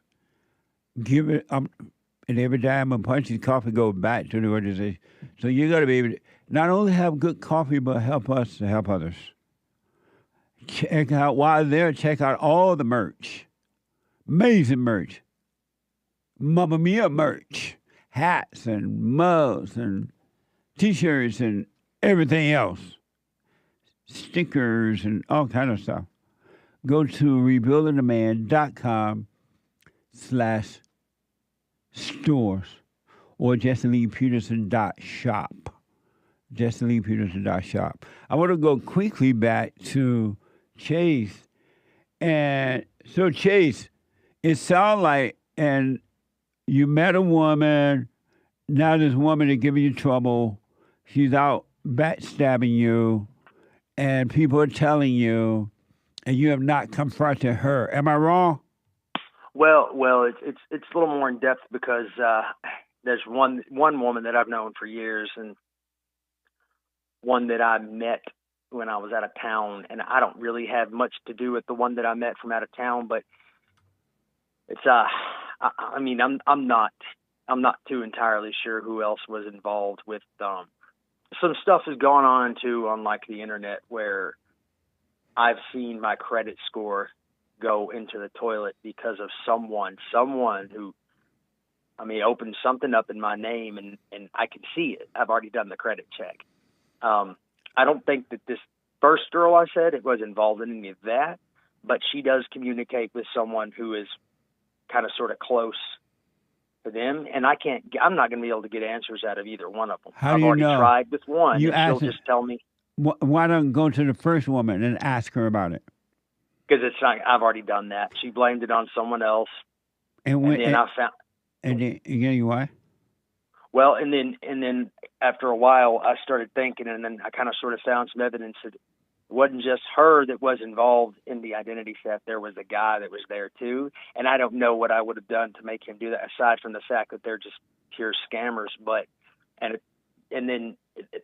that's she is connected with that one girl that's actually, she's related to me. She's connected with this girl that I've known for a long time, and they talk and say they don't, and I don't believe it. I don't really care, but I can't really get any answers. I'll just get told that I'm just being paranoid. So why don't you turn it over to the FBI, let them handle it? I'm going to have to get my credit score back. Why haven't you done that? I mean, I'm not a huge fan of just running to police like that. I've had to do it recently, but that was for an eviction type thing because I got the whole my mail comes here thing thrown in my face as an excuse. This is after. If someone is scamming you in that way, why haven't you turned it over to the FBI? I don't even know how to go about doing that. You and call I've them up. I've got other You stuff. call them up and say, "Hey, I got a scam going on here. Here are the suspects. Here are the information," and let them handle it. Why haven't you done that? I mean, would they even really do anything? Because it seems like to me they would say that's just not something we deal with. Why are you assuming? I guess because it's easy. I mean, why would people assume about me when they don't know anything? Why are you assuming how things are going to work out when you haven't taken the first step? It's a bad habit. I guess I'm trying to guess what's going to happen before, so I'm not going to be disappointed. But how can you know what's going to happen before it happens? Educated guess, and how can you know what's going to happen before it happens? I guess I can't. So why are you living that way, double-minded? I don't honestly know how to be single-minded. I think I've watched your show, I think, recently, and that was the topic was double-minded, trying to be single-minded. And I started thinking about that when you said it, and I had to pick apart a lot of things and say a lot of people are double-minded. A lot of people around me, a lot of people in general are double-minded, don't think they are. But and what does that have to do with you, though? I don't know how to be single-minded. I've been single-minded before in my life, but it doesn't last long because when you're single-minded, I got that, I don't believe ADHD, so I either have to focus intensely on one thing and shut everything else off, and I can get something done. But when I do that, I have to watch everyone else around me. You say you have what? WHD? Well, I have a lot of things, but I'm not sure. I don't let diagnoses just stick. But did you just say you had the HDD or something? Yeah. That did you just say that? Stuff. Yes, sir. And what is that? What is that? It's just when you have your attention span, it gets divided easily. And so it's that's not just a double-minded person. Why don't you become single-minded? Because I will be dull. And how do you know? You've never been single-minded. How do you know you'll be dull? You're dull being double-minded. You're dull. No, I'm chaotic, and I come right. off as that's a double-minded, crazy. Dull person. A chaotic person is a dull person. Why don't you become single-minded? I guess because it's boring, and I'm not. But how do you know you've never been? Yes, I have. No, you haven't. You've never been, because there's no such thing as being bored, being a single-minded person. You're bored when you're double-minded, because you always try to figure things out, and you're thinking that you know how things are going to work out, and all you're doing is creating hell for yourself. It's dull living that way or boring. It's not dull or boring being single-minded. It's nothing but perfect peace in single-mindedness, simple-minded. You know, I got a brother-in-law who actually, I guess you could say, he went from being double-minded to single-minded, and it's worked out really, really, really well for him, especially considering his past. And why? But how about you? Why don't you work on you and overcome it, so you can be a single-minded person? Because a double-minded person is unstable in all of his or her ways. Yeah, and you know, and that's so true. Why and why don't you overcome it then? I guess because I've spent so much time like how I am. It's going to take a lot of undoing, and I don't feel I don't feel like I want to have the patience for it now, especially at my age, having to start over and do all this other stuff. How old are you? 37. So at your age, you don't feel like overcoming your hell? I feel like overcoming it, but... So then why don't you do it? I don't... Well, no, I don't really have a blueprint for it. You do have a blueprint. You've been told, if you've listened to the show for a minute, you've been told to overcome your anger by forgiving your mother and father. Stop identifying with demons in your mind, all thoughts are all lies all the time. Be present. You have been told that, so you do have the blueprint. You just won't use it. Why not?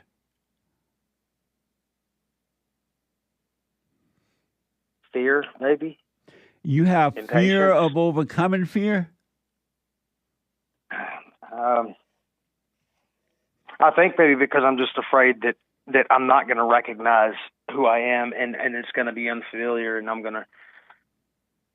And where are you getting those ideas from?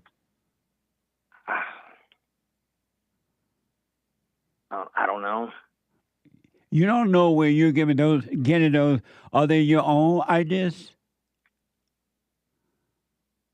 I would think so, unless it's... So you're making up these ideas. I'm afraid to overcome because of this.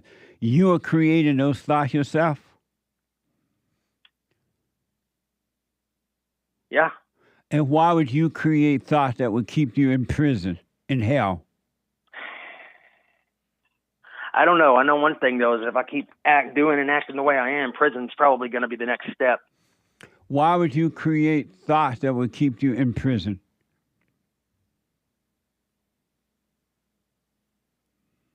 I guess because I'm used to it, and I need to change all that. And how do you create thoughts? I don't know. I don't know. I don't know. Why do you think you create them then, if you don't know how you do it?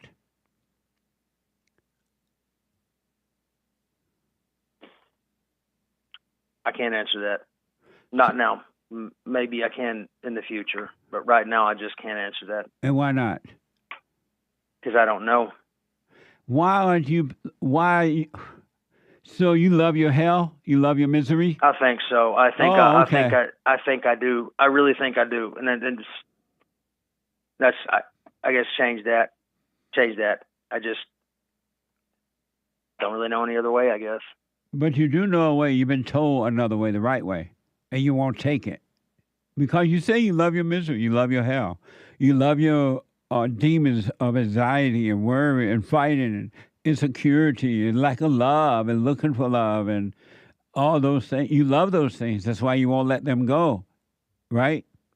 Well, I think what I've noticed that I do is that I try to force a situation, and I've been successful at making stuff happen, but it's never really been great. Like, I try to force a situation because I don't want to have to sit and feel a certain way.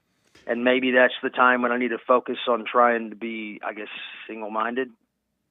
And do I need to just I've already threatened to say, I'm getting tired of your BS. I'm just going to take you out of my phone and off my Facebook, and you're done. I'm done with you. There's nothing I can get. You can't do that. Should I do that? You can't do that, because if you do that, then you're going to have to face yourself, and you're not ready for that.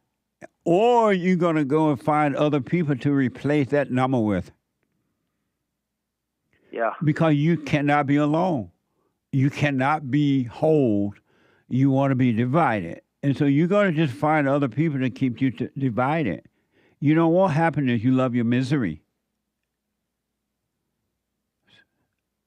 Familiar misery. Yeah.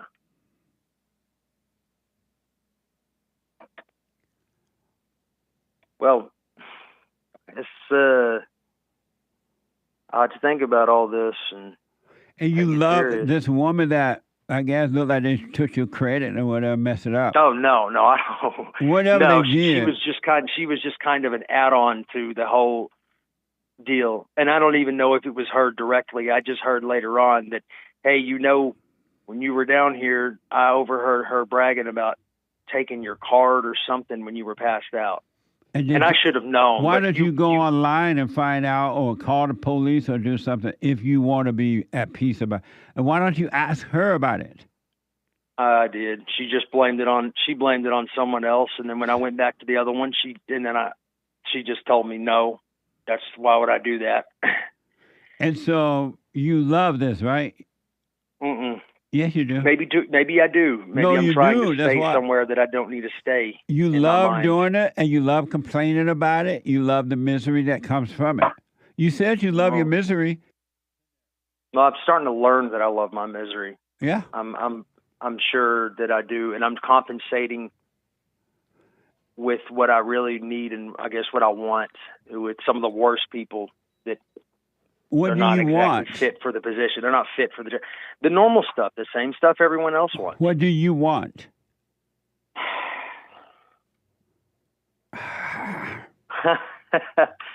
Well, I mean, just stability. What Things do to you stop want? going chaotic because What I mean, do you I would, want? well, I would like to start up another little business. I want to start up my own stuff. I want to be free of all that crap, but I don't want to lose myself in the process. I don't want to just have to become a whole different One last person. question because of time. What do you want, Chase? I just want stability. What does that mean, stability?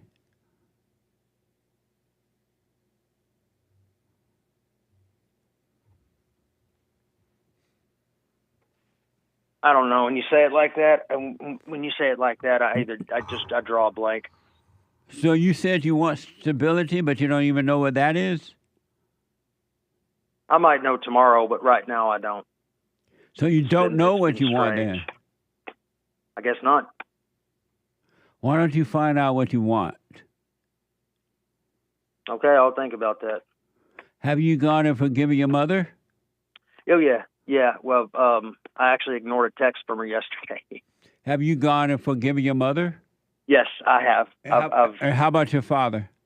He's dead, but yeah, I was walking my dogs, getting them out, walking them around, and I was kind of contemplating, and I went across some thoughts in my head that were had to do with him, and I actually just thought, I should not really stay mad about this. It's kind of something that's probably kept me down. So. Are you doing the silent prayer? I was, but I'm not anymore. Are you doing the silent prayer? No. So what's your question for me then? I guess I don't. I guess I'm not. I guess I don't have any that are relevant. What? I guess I don't have any that are relevant. And what does that mean? I mean, I asked all the questions. And what's your question for me? Feel like an interrogation now. Got me on the spot, man. I don't want to have to say too much. Well, my original question was, should I just go ahead and just cut the people out and just ignore them? Why should you keep them in your life knowing that they're not your friends?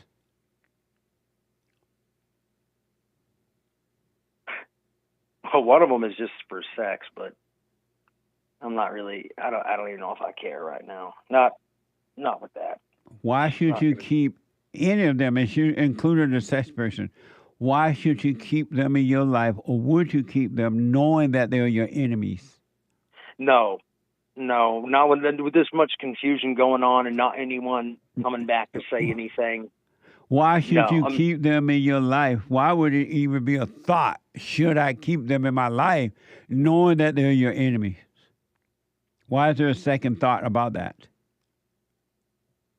I guess confirmation. I can't get it from myself, so maybe I'm just looking for it in someone else. And it's so you don't know. You've discovered these people are your enemies, and you don't know if you should let them go or not. No, I think I do know. And what do you think you should do? Just let them go. Why is that even a question? Why would you want? I've done it before. Why would you want to keep your what? I've done it before, and then I came back and then unblocked her, and she said thank you, and then starts talking, and telling me, "Hey, I'm going to come out there. I'm going to come to your house. I'm going to come and stay, and all this and that. Not stay, but stay." And that's just a vicious cycle. I'm not really getting much out of it because it leaves me feeling nothing. And what's wrong with you that you know this is your enemy? You let them go, and yet you bring them back when your enemy says, "I want to come back and hurt you." What's wrong with you? Refer to the DSM-5 on that one. What? refer to the DSM-5 on that one. I don't know. I've gotten a lot of diagnoses thrown at me. There's no telling. You said what at this now? point. A lot of diagnoses thrown at me that I don't even trust. DSM and 5. What does that mean? It's like the handbook, the manual for psychologists and psychiatrists. Why don't you forget about all that and work on you? What would happen if you dropped all these identities and just be free? What would happen with you? Well, actually, I'd probably have to drop YouTube, too. I spend a lot of my free time. What would happen with you if you dropped all that stuff, ideas and identities, and what would happen to you if you stopped thinking and just live your life? What would happen to you? What I think would happen, not what I know would happen, what I think would happen is that I would get into like a pit of not necessarily loneliness, but just pure boredom. And I don't do well with pure boredom. But you're already bored and lonely with the crowd in your life. I don't know. I like you said, I like the misery. Sometimes I think I'm addicted to the chaos, and the chaos doesn't go my way anymore at all. It goes the opposite. It's always going to be that way. That's why it's called chaos. There's no up or down. There's just, you never really know where you're going. I got to run, but your question for me is what? That was it. Should I just cut them out of my life like I've done before, but mean it this time and not go back and just use that as a test run and see what happens? Why would you keep your enemy in your life, knowing that they're your enemies? Because I have some kind of control over the enemies, and maybe I like that. I don't know. Maybe you have no control over the enemy. You're being controlled. Well, they are too, but I mean, they live in your own hell. What does that have to do with you? You are being controlled, and you're right, they are too. But what does that have to do with you? I don't know. I plead the fifth, officer. Let me know when you know. All right, I will. Thank you, Jesse. You're welcome, buddy. 888-775-3773. Let me go to Luke out of West Virginia. Luke, welcome to the show. You're on the air. How you doing, Jesse? All is well, Luke. Jesse, I got one question for you. Okay. What's wrong with the blacks? Amazing. What's wrong with the blacks? Man, that Karmelo Anthony guy, I can't believe his lawyer is trying to blame the weather. Who is Karmelo Anthony? That's that kid that stabbed that. Go ahead. That's that kid that stabbed that guy at that track meet in the heart and killed him. Oh, okay, I remember that. The guy allegedly killing a white guy at a track meet. What about it? Yeah, well, his lawyer got up there. I seen an interview with his dad and his mom up there, but the lawyer was trying to blame the school for it and was blaming the weather. Well, I haven't seen that yet, but that's the job of a lawyer. The lawyer's job is to make money, and so they're going to do whatever they can do to make money. Thank you, Luke. I got to take a break. The hate news, not the fake news. 1 more hour to go. Back in a moment. Thank you, Luke. What the...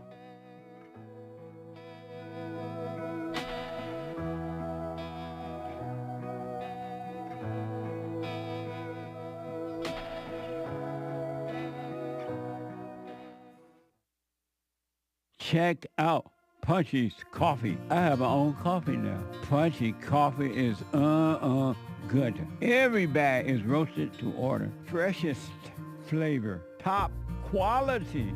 Specialty grade beans. Good. Every dime goes back to Bar, my nonprofit. And we are rebuilding the family by rebuilding the man. So when you're drinking coffee and enjoying it, just know you're helping somebody. Amazing coffee. Punchy has his own coffee now. What the? And it's so good. All the way from the plantation to my own coffee. Who would have thought? Did that coffee come from the plantation? Did I pick my own coffee? Check it out. Go to rebuildingtheman.com, rebuildingtheman.com/stores, and get Punchy's Coffee.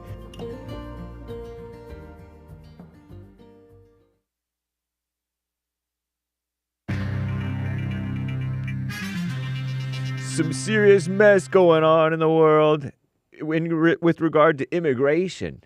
Venezuela is all of a sudden talking tough, trying to accuse the USA of kidnapping a 2-year-old.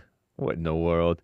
And there's been some deadly storms, I hear, in between Pennsylvania and Oklahoma. In Pennsylvania and in Oklahoma. What a mess. And Commie Nonsense Network wants you to know about the manatees because there's pollution in some of the water or something. Something going on. This is the end of hour 2 of the Jesse Lee Peterson Show. It is Bible Thumper Thursday, May 1st, AD 2025. It's the first Thursday of the month. That's the Men's Forum. Rebuildingtheman.com/events. Do join us if you are a fella, if you are a guy, if you are a man. Rebuildingtheman.com/events. Come in 7 p.m. at Bond in Los Angeles. Nice. And there is one line open. You can call in right now during Hake News, Not Fake News. And JLP will be right back for the final hour of today's show. And then after that, the Hake Report. And then today is Joel's last day of the week for his live stream, Joel Friday TV. And then American Anchor Baby. Nice. Commie Nonsense Network CNN reports the Venezuelan Foreign Ministry has accused the United States of, quote-unquote, kidnapping a 2-year-old girl and demanded that she be returned to her family.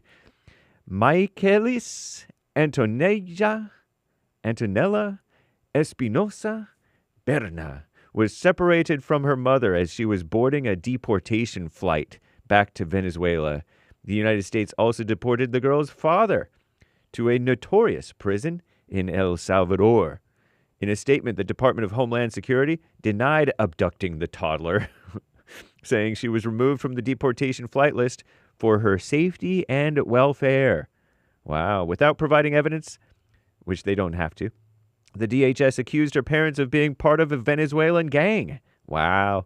The child is currently staying with a foster family. Those things can be dangerous, too. And is in the custody of the Office of Refugee Resettlement. Refugee Resettlement. What a mess, huh? Get rid of that thing. And Venezuela has vowed to take all legal and diplomatic measures to secure her return. What a mess, huh? All these individuals that they pretend like they care about. And anyway, meanwhile in America, deadly storms, severe weather left at least 4 people dead in Pennsylvania, and at least 2 dead in Oklahoma, where the wind comes sweeping down the range. The violent storms tore through more than a dozen states, actually, bringing hurricane-strength wind gusts, hail, and tornadoes. A derecho, a long-track storm with destructive winds, left a trail of damage across a path of more than 500 miles from eastern Indiana through much of Pennsylvania. Wind gusts as high as 90 miles an hour, 90 miles per hour. Toppled trees, ripped roofs off of several buildings, or at least a few.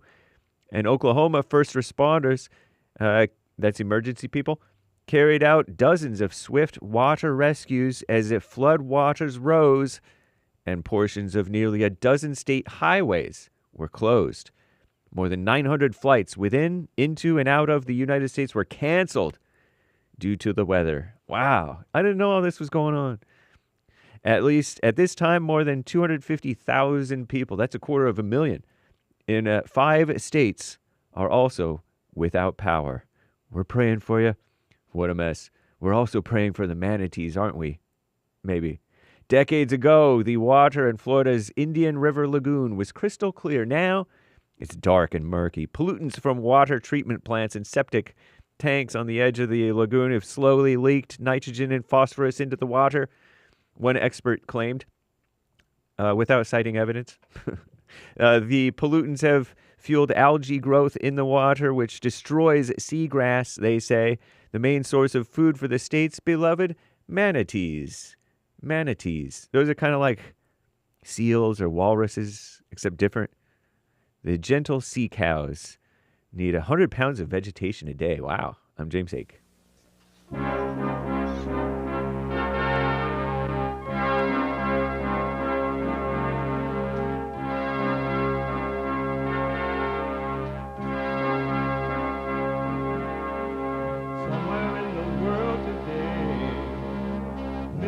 got to stand up strong. Think the truth about themselves to understand what went wrong. I know we can find a way. I know we can find a way. I know we can find a way to stand up, stand up, stand up.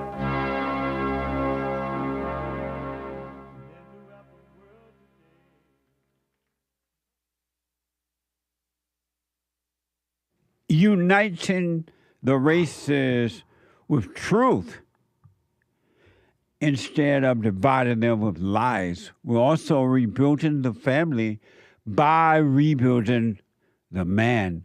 I am JLP Peterson. Welcome to the third hour of the show already. What the? You can get involved by calling 888-7753-773, 888-77-JESSE. And my biblical question, a doozy.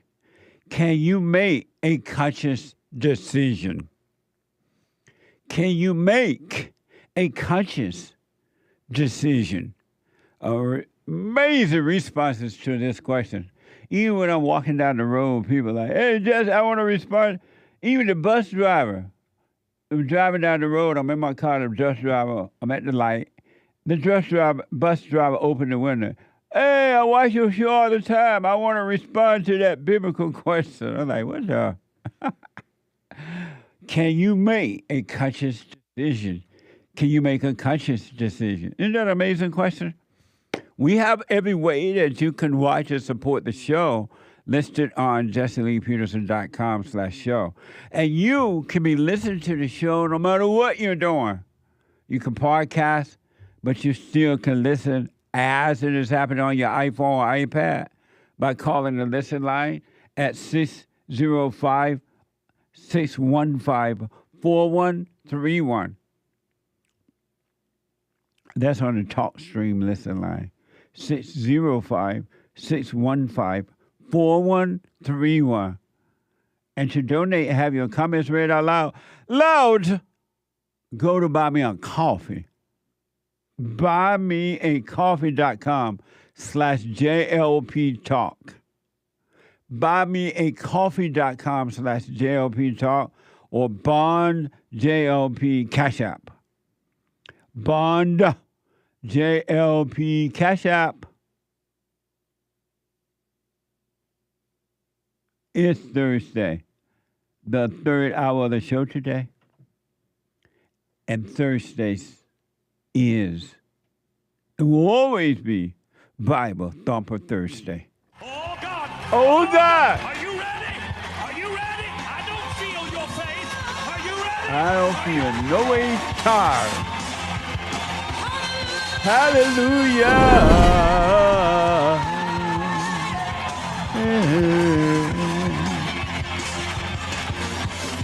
Oh, Lord. Bible Thumper Thursday. If you believe in God, why don't you have perfect peace? I want to know. Nobody's able to tell me why they don't have it. What the? 888-7753-773. Let me go to a first-time caller out of Arizona. Joe, a first-time caller. Joe, welcome to the show. Hey, Joe. Hey, Jesse. Welcome to the show, Joe. I'm on two phones right now. I'm turning one off right now. You want to call me back? No, I'm on the line right now. I'm on the line. Hey, Jesse, I'm just calling to let you know that I forgave my mother. Oh, you did? Yes, I did. How did it go? She laughed at me. And meaning what? I don't know. She laughed at me. She said I can't blame everybody else for my mistakes. So did you hang up the other phone already? Yes, sir. Okay. So you went to your mother and you said what to her? Jesse. Yeah. Yeah, I told her that I forgive her for everything, and she laughed at me. And what did you do when she laughed? Well, I didn't know I was taken back. I explained it to her very well. Yeah. And she told me that I can't blame everybody else But so that's good. And let her act any kind of way she wants to. Jesse. And you forgive her and you move on with your life. Awesome. I mean, I feel like I don't have that burden no more. I don't have that attachment that like I gotta like please her or help her or some shit. Right on. And you can't curse, but you're absolutely right. Yes, sir. And Yes, so sir. so be done with her now and you move on with your life. Thank you, sir. Thank you. Did you forgive your father for not protecting you from her? I did that exact way, and he told me that I don't have to forgive him. Right on. Most of the time, fathers would deal with it differently than the mother because it's harder for the woman to admit that she's wrong than it is for the father. Yes, sir. Yes, sir. That's amazing, man. Are you doing the silent prayer? Jesse, I've been neglecting it, but I'm all over it. That's my next step, and I'm definitely going to jump full force onto that. And you stay with it, Joe. You stay with it. Just stay with it. And I promise you, eventually, you will develop, you will have a clear mind. All of those thoughts about depression, anxiety, suicidal thoughts, loneliness, revenge, all those things will leave you and you will have a clear mind. You stay with it, all right? I'm looking forward to it, sir. Right. How old are you, Joe? I'm 39 years old, Jesse. Right on, man. You stay with it, all right? All right. Hey, Jesse, I want to tell you guys, thank you, all of you. Hake, Nick, Joel. You got a good team over there, man. Thank you all. You're welcome, man. I do. I'm very fortunate. It's an amazing team. Thank you, Joe. God. Thank you. And good to hear from you. Amazing. 888-775-3773. So Ron from Texas called me yesterday, and we ran out of time. And yesterday we were talking about white people being superior to the blacks. Really to everybody, but to the blacks. And Ron wanted to comment on that. Ron, thank you for calling back from Texas. You're on the air. Hey, Uncle Jesse. Yes, sir. All right. So you agree with me that white people are superior to the blacks, right? No, sir. I didn't agree with you on that. Oh, you didn't? All right. Go ahead. Why do you agree with that? Good question. Because every race has their own strength. Okay? And let me finish this. Now, the strength that the black people have is celebrated in this country more than the strength of any other nation. And I say that, and I'll ask you a question. When has the president invited the best engineers, the best doctors, the best lawyers to the White House to be celebrated? Doesn't happen. Black people are superior in football, basketball, track, and those people always are celebrated. They get paid way more money than the best doctors, the best lawyers, all that. Okay? You're not making sense, Ryan. That you don't understand what I'm saying? No, I really don't. I'm trying to, and I'm quiet because I want to hear what you're saying. Just to be a little bit in line and understanding what you're saying. Are you saying that there are best doctors and best lawyers and others that are black, but they're not being invited to the White House? No, the best doctors, best lawyers are white. They are white? Okay, we agree with that, right? You said the best doctors and the best lawyers are white? Yes. I agree. Okay. When is Donald Trump going to celebrate the best lawyers at the White House? Why should he celebrate that? Why should he celebrate the football player? No. I ask you, why should he celebrate that? And what does that have to do with white people being superior to the blacks?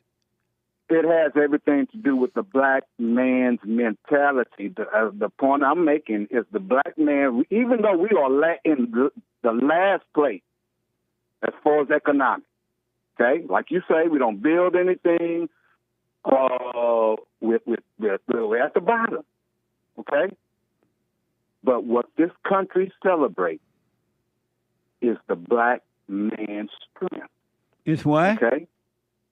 The black man's strength. What is his strength? It's athletic.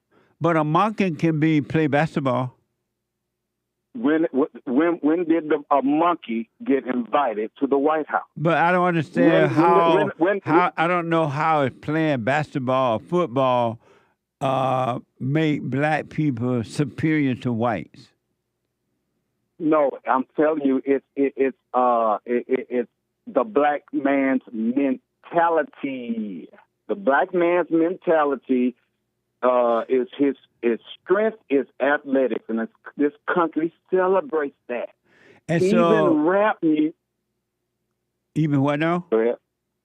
Even rap music is celebrated more than any other music in this country. But because that's the only thing blacks can do is dance and sing. Whereas white people go around naturally making the country amazing without even thinking about it. They're just being themselves. And then the people of color, they want civil rights and they want programs and they want affirmative action and they want this from the white man because they know that they are not superior to the white man, right? No, that's your belief. And I black people don't want affirmative action? Black people, and I told you yesterday, black people do want affirmative action. And black do they people, want DEI? Reparation. So if they're superior, why would they go? Why are they going to a superior group of people and asking for those things rather than doing it themselves as individuals? It could be looked up as a play, as a scam, and they're scamming the white man. They're smart enough to scam the white man because you got white liberals out there want to give black people everything they ask for. Tell me I'm lying. No, you're right about that because they use the black. Okay, so it sounds like you're proving my point that white people are superior to the blacks. I don't know how you got that. I'm talking about what am I missing? Hate the black man's mentality. Let me talk to Hate. What's the black man's mentality? Denial. The black man's mentality is that he is superior. That's his mentality, but the black man's mentality. And I'm black. I know black people. I talk to black people. So are black people superior? No. Oh, okay. We all have our own strengths, just like Bill Lockwood said yesterday. And the strength, and the strength of the black man is more celebrated in this country. Hey, do you understand what I'm saying? Yeah. They definitely kiss up to the blacks. And they're very, they like the entertainment value that blacks bring. But that's not strength. Okay. Right. Well, that's not, you can call it what you want. We're talking about the black man's But mentality. how do you call that strength? Because they get paid a lot of money for their talent. But that's not strength, More though. money than the best doctor. You can call it what you want. I don't know. Talking about do you know what point Ron is man. trying to make? Hey, hold on, Ron. Hold on. Hey, what point is Ron trying to make? He's agreeing with me that black people are not superior to whites, but it sounds like he calling basketball and football a strength. Yeah. Am I wrong? No, you're right. But what's wrong with him? I'm doing a crazy sign. Oh. Shout out. But yeah, they. Hey, I don't think that they want to acknowledge the obvious reality. And what's that? What's that? That blacks do feel inferior. They act inferior, and they live lives that make them look inferior. Anyone that believes in civil rights is an inferior person. That's why they believe in that, because they're inferior. Right, Ron? No, sir.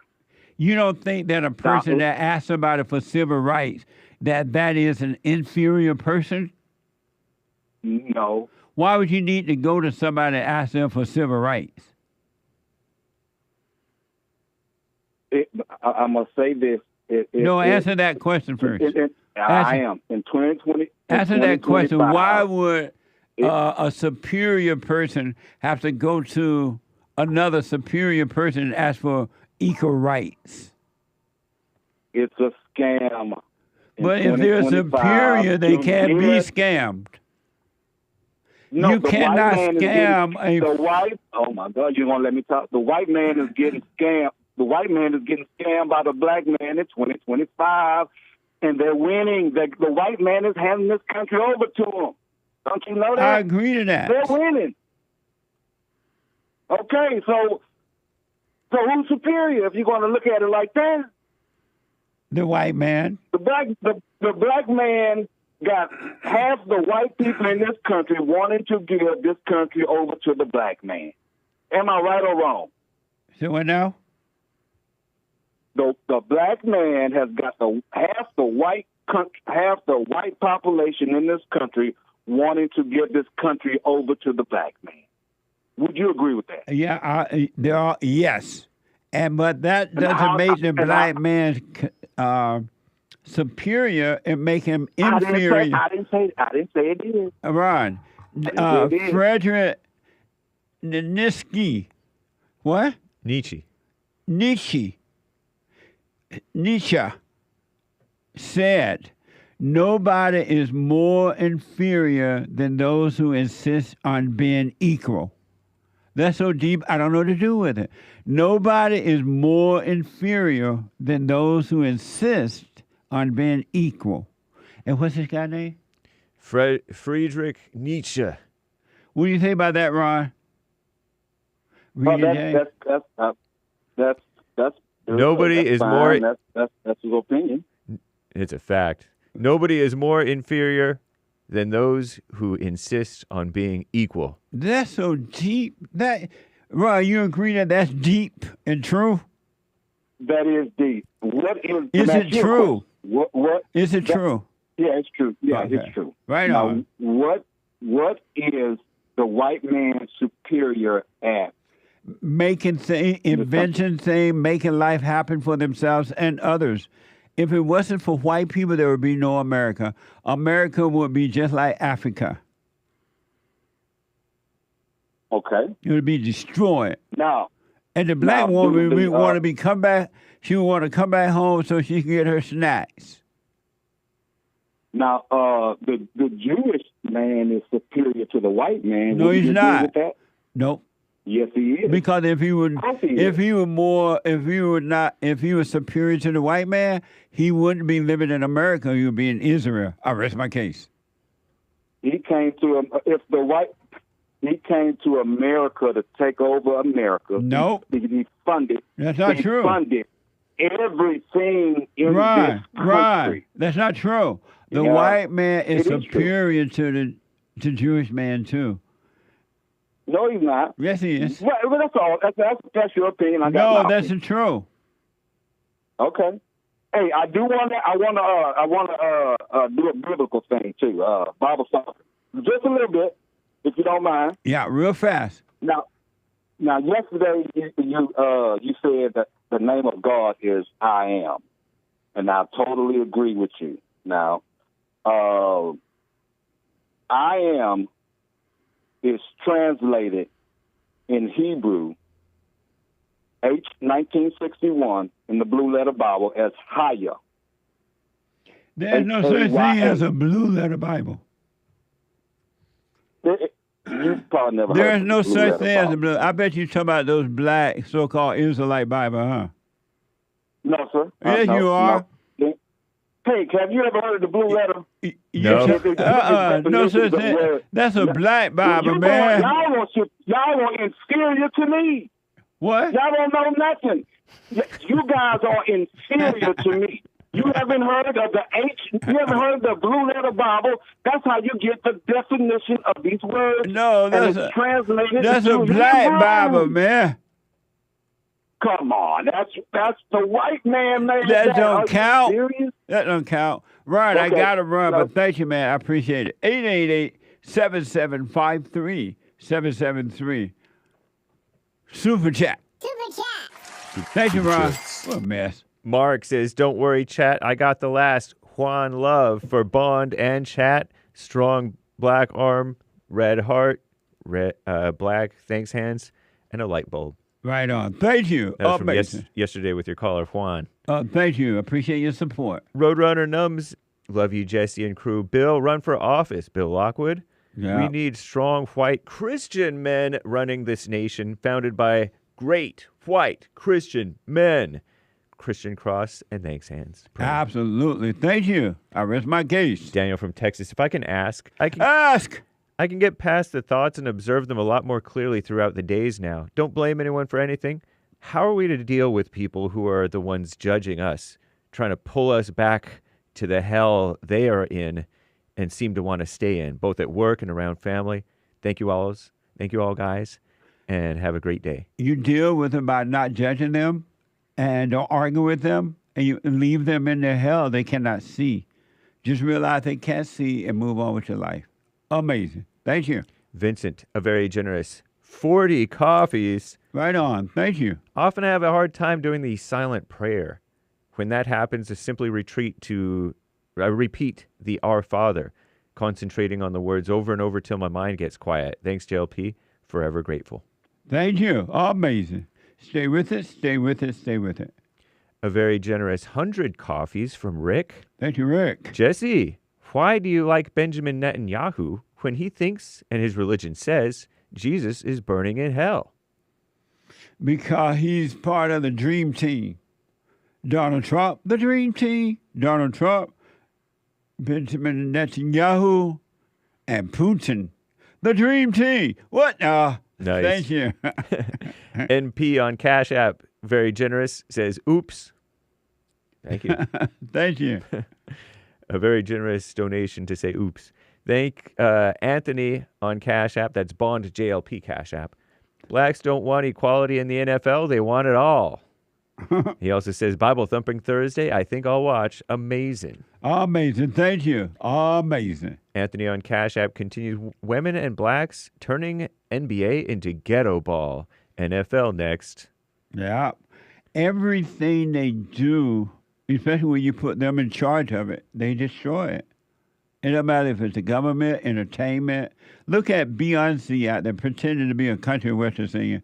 Now country western going down the drain. Terrible. It's not even worth it. It has no meaning anymore. Isn't that amazing? Nice. They let her in only because of that black thing. What you call that? DEI or affirmative action. Yeah, that Trump is getting rid of it. Amazing. Thank you. Matt 1776 on pilled.net says, he gifted the cookie. Welcome into the comfiest bunker on the internet. Very cool. Thank you, sir. Thank you. What's that? It's a streaming platform. Called Cookies? No, Pilled. Pills? Pilled. Oh, Pilled. I don't know what a cookie is. Oh, thank you. Amazing. But it sounds cool. Yeah. 4 coffees from Jaden over on buymeacoffee.com/JLP Talk. Thank you. Jesse, your wait and see mindset worked out well for me this week. In California, you can recycle cans and bottles for money. Mm-hmm. So I had the idea to put on gloves and dig through people's trash in the dead of night, score some bucks. Devil told me, no, you can't do that. People will be annoyed. Already trying to deter me before I got started. Had to wait and see. Did 1 can at a time. Doing it past week. Doing great. Nobody gets annoyed. A lot of people hand me their extra cans. One guy gave me $20. Devil lying. I was able to see by waiting. Thank you, Jesse. Here's some trash money. 4 coffees.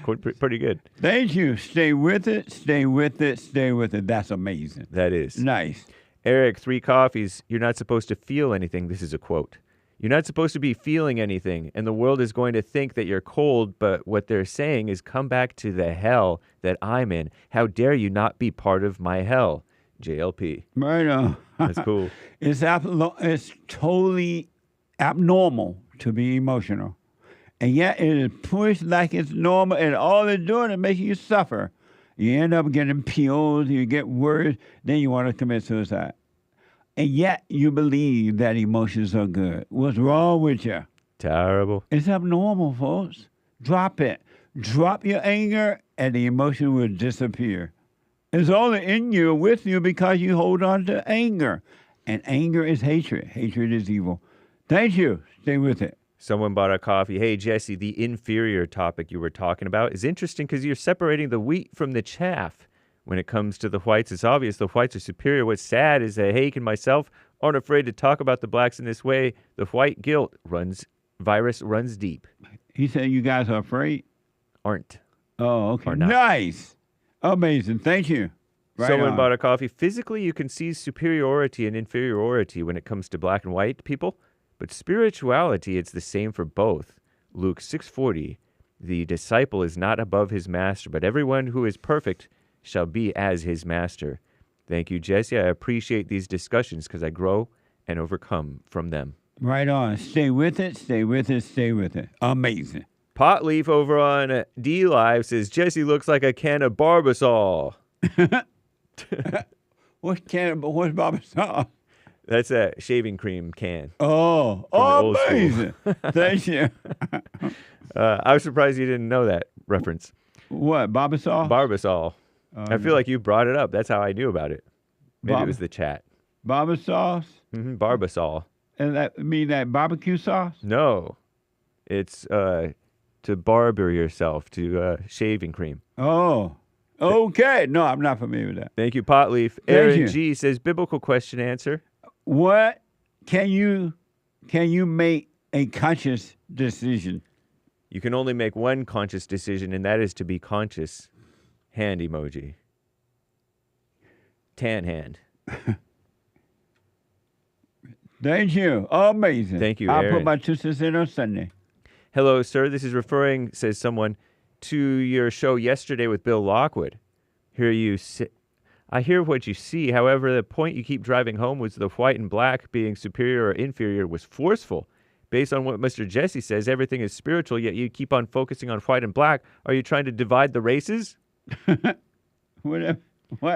When you talk about the whites and blacks, it sounds like to some people in their minds that you're trying to divide the races. And so he's asking you if you're trying to divide the races because you're talking about superior and inferior and white and black. After Anchor Baby, it stated so well that my only point I was making is that white people are superior to the blacks, but white people don't know that they're superior. They're not thinking about it. That's not how they live in their mind. They're just going about their lives being normal. And then the blacks, they want equal rights. And anyone that wants equal rights are saying out loud that they are inferior. And that's the point, only point I was trying to make. And it plunges you into inferiority. Yeah. If you want equal right, you're saying, and I didn't know Friedrich Nietzsche has said it. My producer gave me this after that conversation. Nobody is more inferior than those who insist on being equal. So that's the point I was making, that the black people are not the people of color, which has been included by force. They are inferior. That's why they keep crying that they want to be equal. That's all I was saying about it. Amazing. Thank you. Thank you, sir. Someone, as always. Yeah. Raul, you ain't free, JLP. That's a quote from JLP. Right on. Thank you. D-Money, please send my probation officer proof I'm doing AA. Thank you, D-Money. Thank you, D-Money. 5 coffees from Nikki. Morning, Jesse. You often say men need to overcome women, but can women overcome a man? Yes. Is that even a thing? What does it mean spiritually? It's to put what's right first. Don't love the man first. Don't love yourself first. Don't love your children first. Don't love the world first. You love what's right first, ladies, and you'll be fine. But if you love that man first, which is no love anyway, you're going to be destroyed by that man because you will make him your God. And it's not good. Thank you. We'll read the rest later, guys. The Church of Chess is now open on D Live. Back in a moment. side of heaven. I counsel with men and women, families, individuals around the world. Most people are unhappy, they're miserable, they have rough lives, they're depressed, suicidal, young and old, of all races. I understand, I know why, and I do understand it. Because exactly what's happening in me is happening with everybody outside of me, inside of them. And I've noticed that with those who really, really, really want to understand, they overcome it just like that, out of one counseling session. If you need counseling, you can go to rebuildingaman.com or call 800-411-2663. 800-411-BOND. Best counseling service on this side of heaven.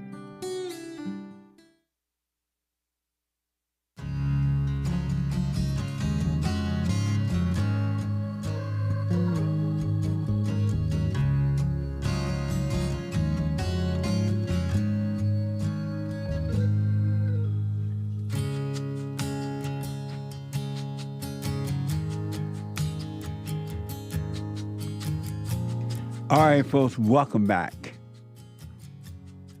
The Hake Report is coming up at the top of this hour.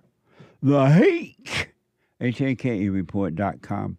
James Hake's on fire, and as you heard in the super chat, he's not afraid of the blacks. He doesn't mind. He loves the blacks, so he tells them the truth. From 9 to 11 a.m. Pacific time. And he has a guest today. Ooh, and it's a liberal guest I hear. Angel Dust. That's the name? No. Third Rail with Omar. Oh, Third Rail with Omar. Hey, Omar. Do you know what Angel Dust is? It sounds like a drug or something. Do you know what Angel Dust is, Nick? PCP? Whew. You can tell. That's what You can tell. You can tell he's from Canada. He's like all over it. PCP. It is a drug, but I don't know if you mean PCP. phenolphthalein? No, like the full name. Well, it is a drug. Angel Dust. I haven't heard Angel Dust in so long. I did have Stardust on my show one time. I've been thinking about bringing her back on, but that's not Angel Dust. Not to be confused. Right. And so you're having Third Rail with Omar, and he's going for Trump. Because Trump is fighting anti-Semitism, so-called, in the universities, and he's not for that. Oh, he's not? Yeah. He doesn't want Trump to fight anti-Semitism? Right. Why not? Because it's a violation of free speech, they say, in the universities. But you can't come into our country and call us a big state and Israel a small state and then attack us. What if you're an American and being anti-Semitic? But you're not American if you're going to be that way. That's right. Amazing. But that's at 9 o'clock. Nice. Pacific time. And then at 11 o'clock a.m., right after the Hake Report, Joel Friday TV. He's black. Another amazing show. And he's here every Thursday, Monday through Thursday, even though his name is Friday. It doesn't relate. There's no relationship. Monday through Thursday, Joel Friday TV. And after that, the American Anchor Baby. And he's on fire. He's on fire. And then at 7 p.m. tonight, the men's forum. It's going to be a doozy tonight. Believe me. The men's forum. And at 7 p.m., rebuildingaman.com/event for more information. rebuildingaman.com/event for more information. Don't forget to support us. Check out our merch and all that good stuff on rebuildingaman.com/store or JesseLeePeterson.shop. All right? And thank you all in advance. Now, I'm going to try to get to as many calls as possible in the time that we have left. Let me go to Tony out of New York. Tony, welcome to the show. You're on the air. How you doing, Mr. P? I'm sorry. All is well, Tony. Oh, man, it's been a minute. It's been a long minute. I spoke to you back in 2022. Okay. I used to call you regarding my daughter's case. I had a daughter with a neighbor. I took her to court. It was the biggest mistake. You advised me to let go of my daughter and just let God handle. Imagine. But the reason why I'm calling you today is amazing because... And did you let go? I had to. Everything that you said, it came in hand. And to find myself... to be honest, it wasn't that easy. When you said that to me, I remember I called you back a year after, and then our daughter was taken to Texas. She moved to Texas. That's when you advised me to basically just let go and just let God handle. Yeah. At that moment, I called you back and I told you, oh, why are you telling me that? I was so confused. I was, and to make a long story short, Mr. P, I went from 155 all the way to 190, 190 pounds. My hair was falling out. I started suffering from psoriasis. When your skin peels off. All right. Psoriasis, I think it is. Yes. All stress. At that same time that my daughter was taken to Texas, to a different state, my dad passed away. I don't know if you recall that, in a truck accident. My mom's mental illness completely went up the sky. What a lot of things have happened. Say it again? What a mess. You have no idea, Mr. P. It hasn't been easy. How are you now? I'm doing much better. And what do you mean when you say doing much better? What do you mean? I have found a little more peace within my heart, within me. Okay. And I've been pleasing my spirit more of the flesh. Nice. I've been falling back. It hasn't been easy though, Mr. P. I'm only 49 years old. I'm very, I'm young. I know some people be like, yo, this guy is mad old. No, but I look 30. I take care of myself. I dropped. I'm at 164 today. I dropped 30 something pounds, 30 pounds easy. And so your question for me is what? It's tomorrow's my birthday. I'm turning 50 tomorrow. My question is, sir, since I've been working on my spirit and I'm trying to get close to the Lord, my question is, for somebody's birthday, is it a good idea to go and indulge yourself and please the flesh and leave all this behind, or is it wrong for me to go and try to buy something nice for myself for my birthday? If you want to, let's say you want to go out and celebrate your birthday, right? You can go out and have some fun, but don't identify with your birthday. Don't call it you. It's just you're doing a physical thing to appreciate your birthday, and when the party is over, be done with it. Move on.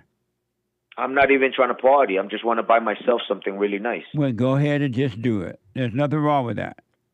There's nothing wrong with that, sir? No, absolutely no. But as long as you don't put that before what is right,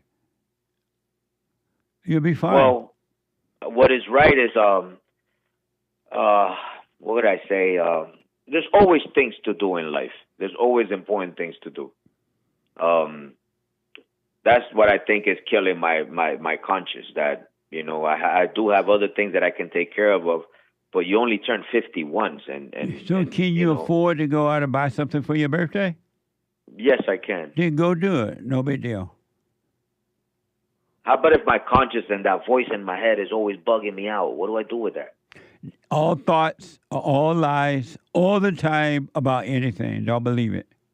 Even if it's something expensive, I can't afford it. You know what I'm saying? I just don't want to feel like, oh my God, can't afford I'm it. over here. I can. I'm doing well. So thank why God, there's a problem? Why are you tripping on it about it? Because I don't want to give into the flesh. No, I mean, let's say you want to buy a nice suit for yourself or a nice car. Go buy the car, but don't call the car you. Enjoy the car, but it's just a car. And you have a job, you've made a nice living. Go buy it and don't worry about it. And don't listen to the thoughts about it at all right? Yeah, that makes a lot of sense because, the thoughts are not real. Not at all. It's crazy because your question of the day is, how can you make a conscious decision? Can you make a conscious decision? Look at me now. I'm over here in the middle. You know what I mean? Are you doing the silent prayer? No. Well, suffer. What's up? I do so many other things. Suffer and die. You know what, Mr. Peter? I don't really know. I'm so confused sometimes. I think if you were doing the silent prayer and stay present, you would not be confused. But I stay in the present. No, you don't. Not if you're confused. I'm confused in the sense of since everything that happened to me at once, my pops passed away. My daughter was taken to another state. I haven't, in the past 4 years, I've seen my daughter 6 hours. But what you don't realize, Tony, none of those things happened to you. How does that work? None of those things happened to you. Those were situations that happen outside of you to other people. They did not happen to you.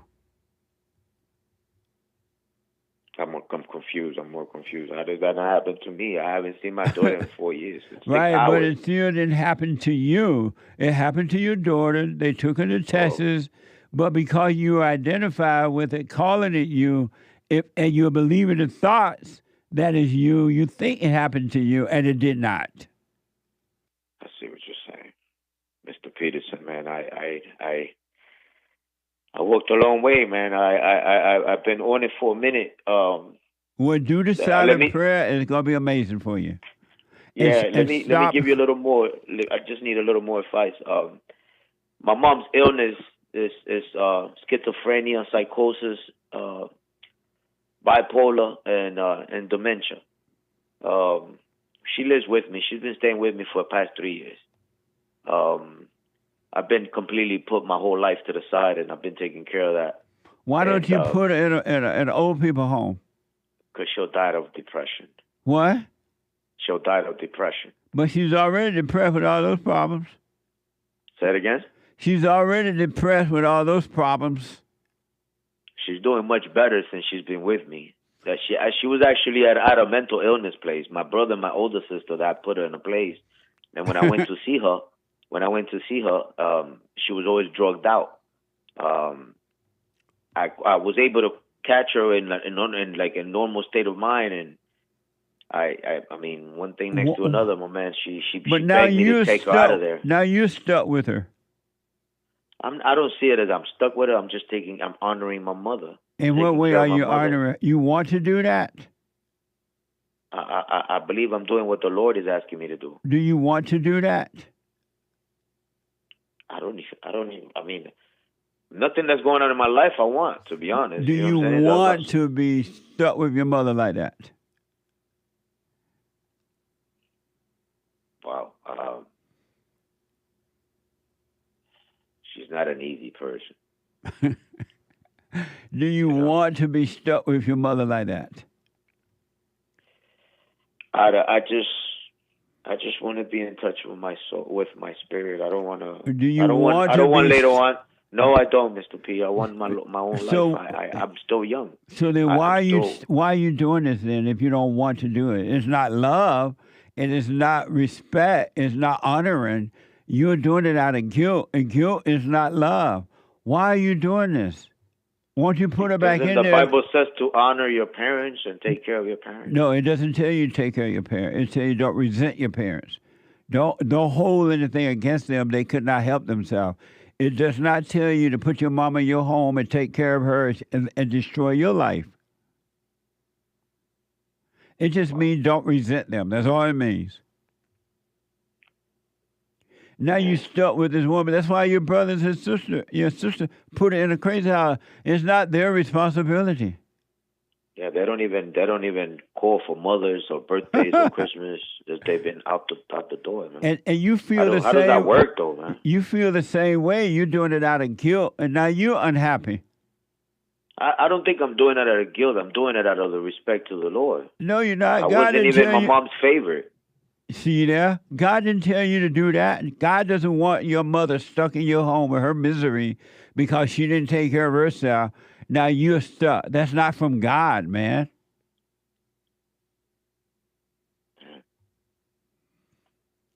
What?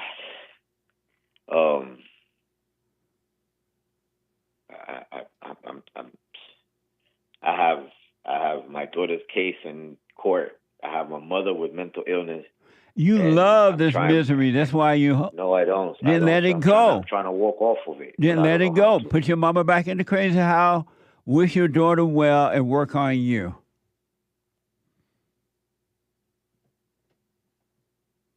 How do I do that without my conscience or my discernment? That's not your eating me conscience. Your inside? conscience is not going to make you Not feel. my conscience. My. I'm sorry for interrupting you. My lack of a better word, I said my conscience, but my, your discernment. I guess your All thoughts are within. all lies all the time. Stop listening to the devil. The devil is the one that caused you to go and get your mom out the crazy house. Now you stuck with it.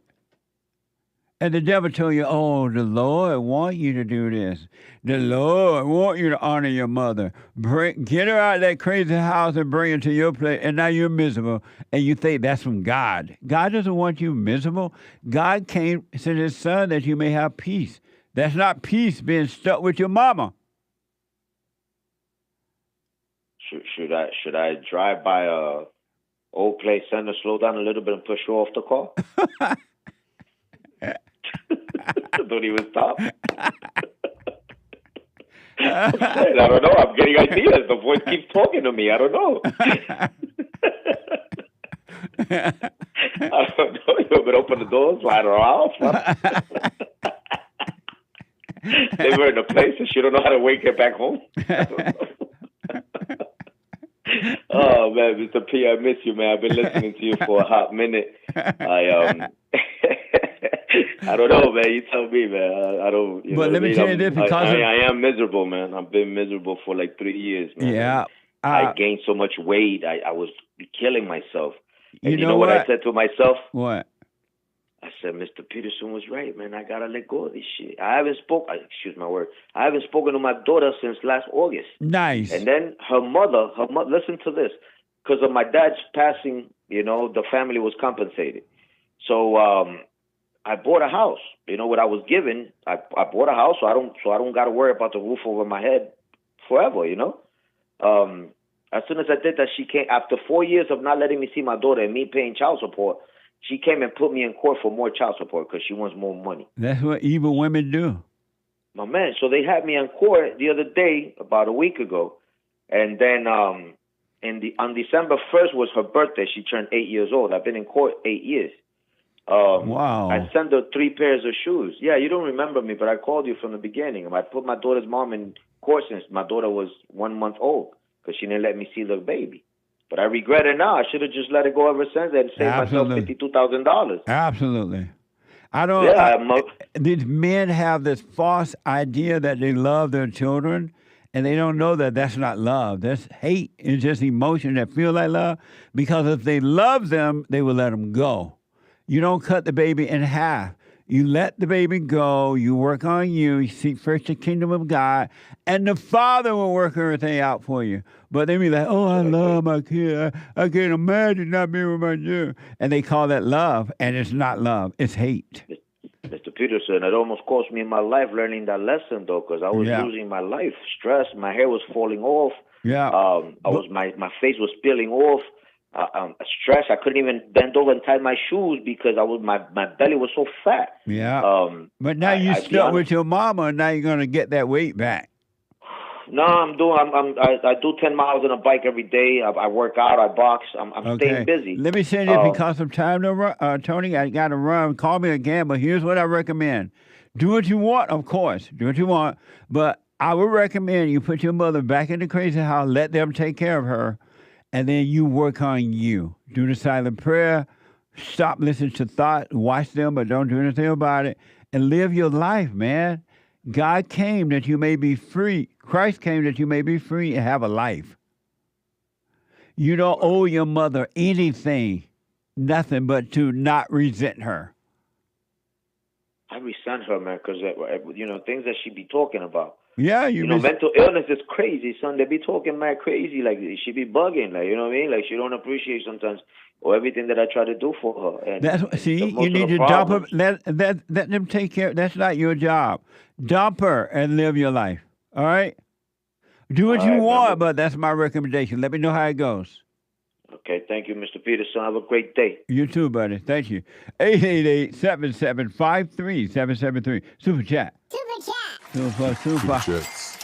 Nikki bought 5 coffees more than you all. Oh, yeah. Thank you, Nikki. We already read that one. CSR 3 coffees. Jesse, there is trouble in the land. Jesse? There's trouble in the. This woman used to tell me that every time I saw her and her husband been beating her, I was like, hey, how you doing?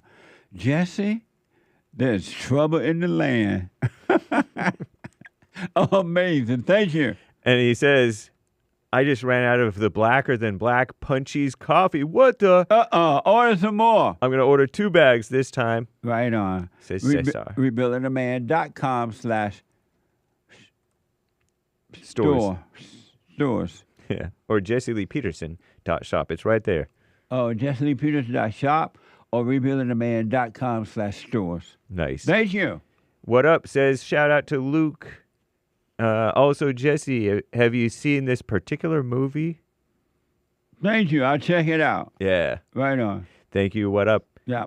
Blunt Wit says, stop being weak because we got evil shaking in their boots. GB and GL. You can. I want you to know and remember, any person that wants civil rights are weak. You're weak. You're telling the world you're weak. Amazing. Thank you. Bible Talk with C-Sal. We all Jeffrey Dahmer, white praying hands, 2 smileys. 2 hoops and a holler for becoming Jeffrey Dahmer. Aaron G. I find it ironic that if other races could admit they were inferior, they would instantly begin to overcome their inferiorities. How could one improve something that no longer needs improvement? Repeat that. If other races could admit they were inferior, they would instantly begin to overcome their inferiorities. 100%. Absolutely. And the movie is Matrix. Yeah, The Matrix. Have you seen The Matrix? I seen it on the TV thing, but I never watched the whole thing. I think I remember you saying that. Yeah, I thought Matrix was for kids. I didn't know it was for adults. Really? It's for transgenders now. It is? Yeah, the 2 guys, the brothers, Wachowski brothers or whatever, they turned transgender later. In real life? Mm-hmm. Are you serious? Yep. But it's not The Matrix. I know. Amazing. Cactus Eater Barrow with a diamond. We celebrate what kids do, but they aren't superior. That's in response to Ron saying, oh, we celebrate blacks being good at sports. Ron wasn't making any sense at all. He was trying, but he wasn't making sense. Thank you, Ron. And thank you. Who was that? That was Cactus Eater Bear with a diamond. Thank you, sir. On D-Live. Oh, ma'am. Pastor Chatelet on pilled.net gave a can. Hank, you could turn the stickers on, LOL. Mr. Zoe gave Thank the you. shades. Welcome to Peeled, he says, with shades. Who said that? Mr. Zoe. Thank you. Or Zoe. Thank you. TZO. Let me stop right there. We'll read the rest later, guys. Let me go to Derek. Thank you all so much. Derek out of Tennessee. Where's he, Tennessee? Yep. Oh, Derek hung up. What the? Let me go to Thomas out of Arizona. Thomas, welcome to the show. You're on the air. Tomas, not Thomas, Tomas. Hey, what's up, Jesse? Can you hear me? I can. Hey, how you doing? All is well, sir. Yeah. No, I just wanted to touch on that 100 days in office for Trump. Amazing, huh? Yeah, it's amazing, man. I'm right there with you, man. I think what's crazy is that I don't understand. I'm like you, man. I don't understand a lot of the way people think. I can't see how people, they make decisions and opinions without even waiting for results yet. You know what I mean? We haven't even got any results yet. Yeah. And like you were saying earlier, you know, they just they just group think. Yes. Their friend tells them, their friends tell them, and then they believe what their friends say instead of actually searching their own for the truth. You know what I mean? They believe what the media says, and their friends, they don't ever think for themselves to see what's happening. That's right. And you know what, though, too, Jesse, I was going to tell you the last time I called, but, you know, the reason that all these people are captive in their minds and in their thoughts is because, you know, because like I said, I know you're well-rounded in scriptures. You know, it's because they never fell in love with the truth. You know what I mean? Yes. once you don't fall in love with the truth, man, you start falling for all these lies and all the deception, and then you start believing it as true. I rest my case. Absolutely, man. That's deep. Yeah, you know, and then you don't realize that you're on the wrong side of the fence, you know, and then they start pushing all this stuff, thinking that they're actually believing what's right. Absolutely. Thomas, I gotta run because of time. The music, they're gonna cut us off. Call me again, man. Amazing call, though. Thank you. Yeah, man. You're welcome. All right, buddy. I am out of time. I'm scheduled to be on Owen's Warrior show today on InfoWar. I always look forward to those shows. Today at 3 p.m. Pacific time. Owen's Warrior on InfoWar. Check it out. He's everybody's friend. He's an amazing person. Standing up for what is right at 3 p.m. And now the Hate Report is coming up right now. And then Joel Friday TV at 11. And the American Anchor Baby at 12. The Men's Forum tonight at 7 p.m. Come on down. And Alex from Texas. Fritz out of Florida. Somebody just dropped. I'm out of time. Tomorrow is Black Friday. And we're gonna move callers a little bit faster tomorrow. Thank you for your super chats and all that. And I will catch up on those the first thing in the morning. The Lord is willing and the creek don't rise. Get on the straight and narrow, folks. Seek what's right first. And all things will be added to you. It will be, and it'll be perfect. Really, it cannot go wrong. The truth love you. Let it work on your behalf, all right? Do the silent prayer, rebuildingtheman.com/prayer. Forgive your mama and your daddy if you want to be forgiven. If not, you don't have to do it. Thank you all for your super chats and your support. I do appreciate it. The Hate Report is coming now. Take care.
So, here's what I recommend. I invite you to download my silent prayer.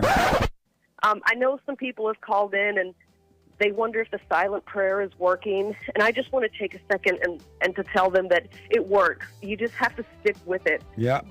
That's the first thing I started doing before I even forgave my parents. And I was so depressed and suicidal at some times that I just would have to stop in the middle of my job or whatever I was doing and go into the silent prayer. And it really does help. Like, I don't have those anymore. Amazing. You haven't seen anything yet. Doubt every thought. Bring every thought into captivity. Just let them all pass. Don't judge them. You haven't seen anything. It gets better and better and better and easier, easier, easier. So my gift to you, no charge, at rebuildingtheman.com/church. You know, I'm 32 years old now, and I've been clinically depressed since I was 17 years old. And ever since I started listening to you a couple of months ago, bro, I don't even need to hear the word depression. I don't even care about that because that's not anything that I identify with anymore. Nice. I'm 100% cured. I'm 100% better because I've been listening to the Jesse Lee Peterson show, and I can't even begin to tell you how much I appreciate you. And I just can't even, begin to tell you how much I really appreciate the things that you're doing for young men. Young men need to hear this, and young men need to know this message that you're delivering because it's important. It's vital to their lives, Jesse. I just wanted to let you know that, man. That's amazing. I mean, you made my day, man. When I hear one soul has returned to the Father, it's like 1,000. It's better than silver and gold. So God bless you, man.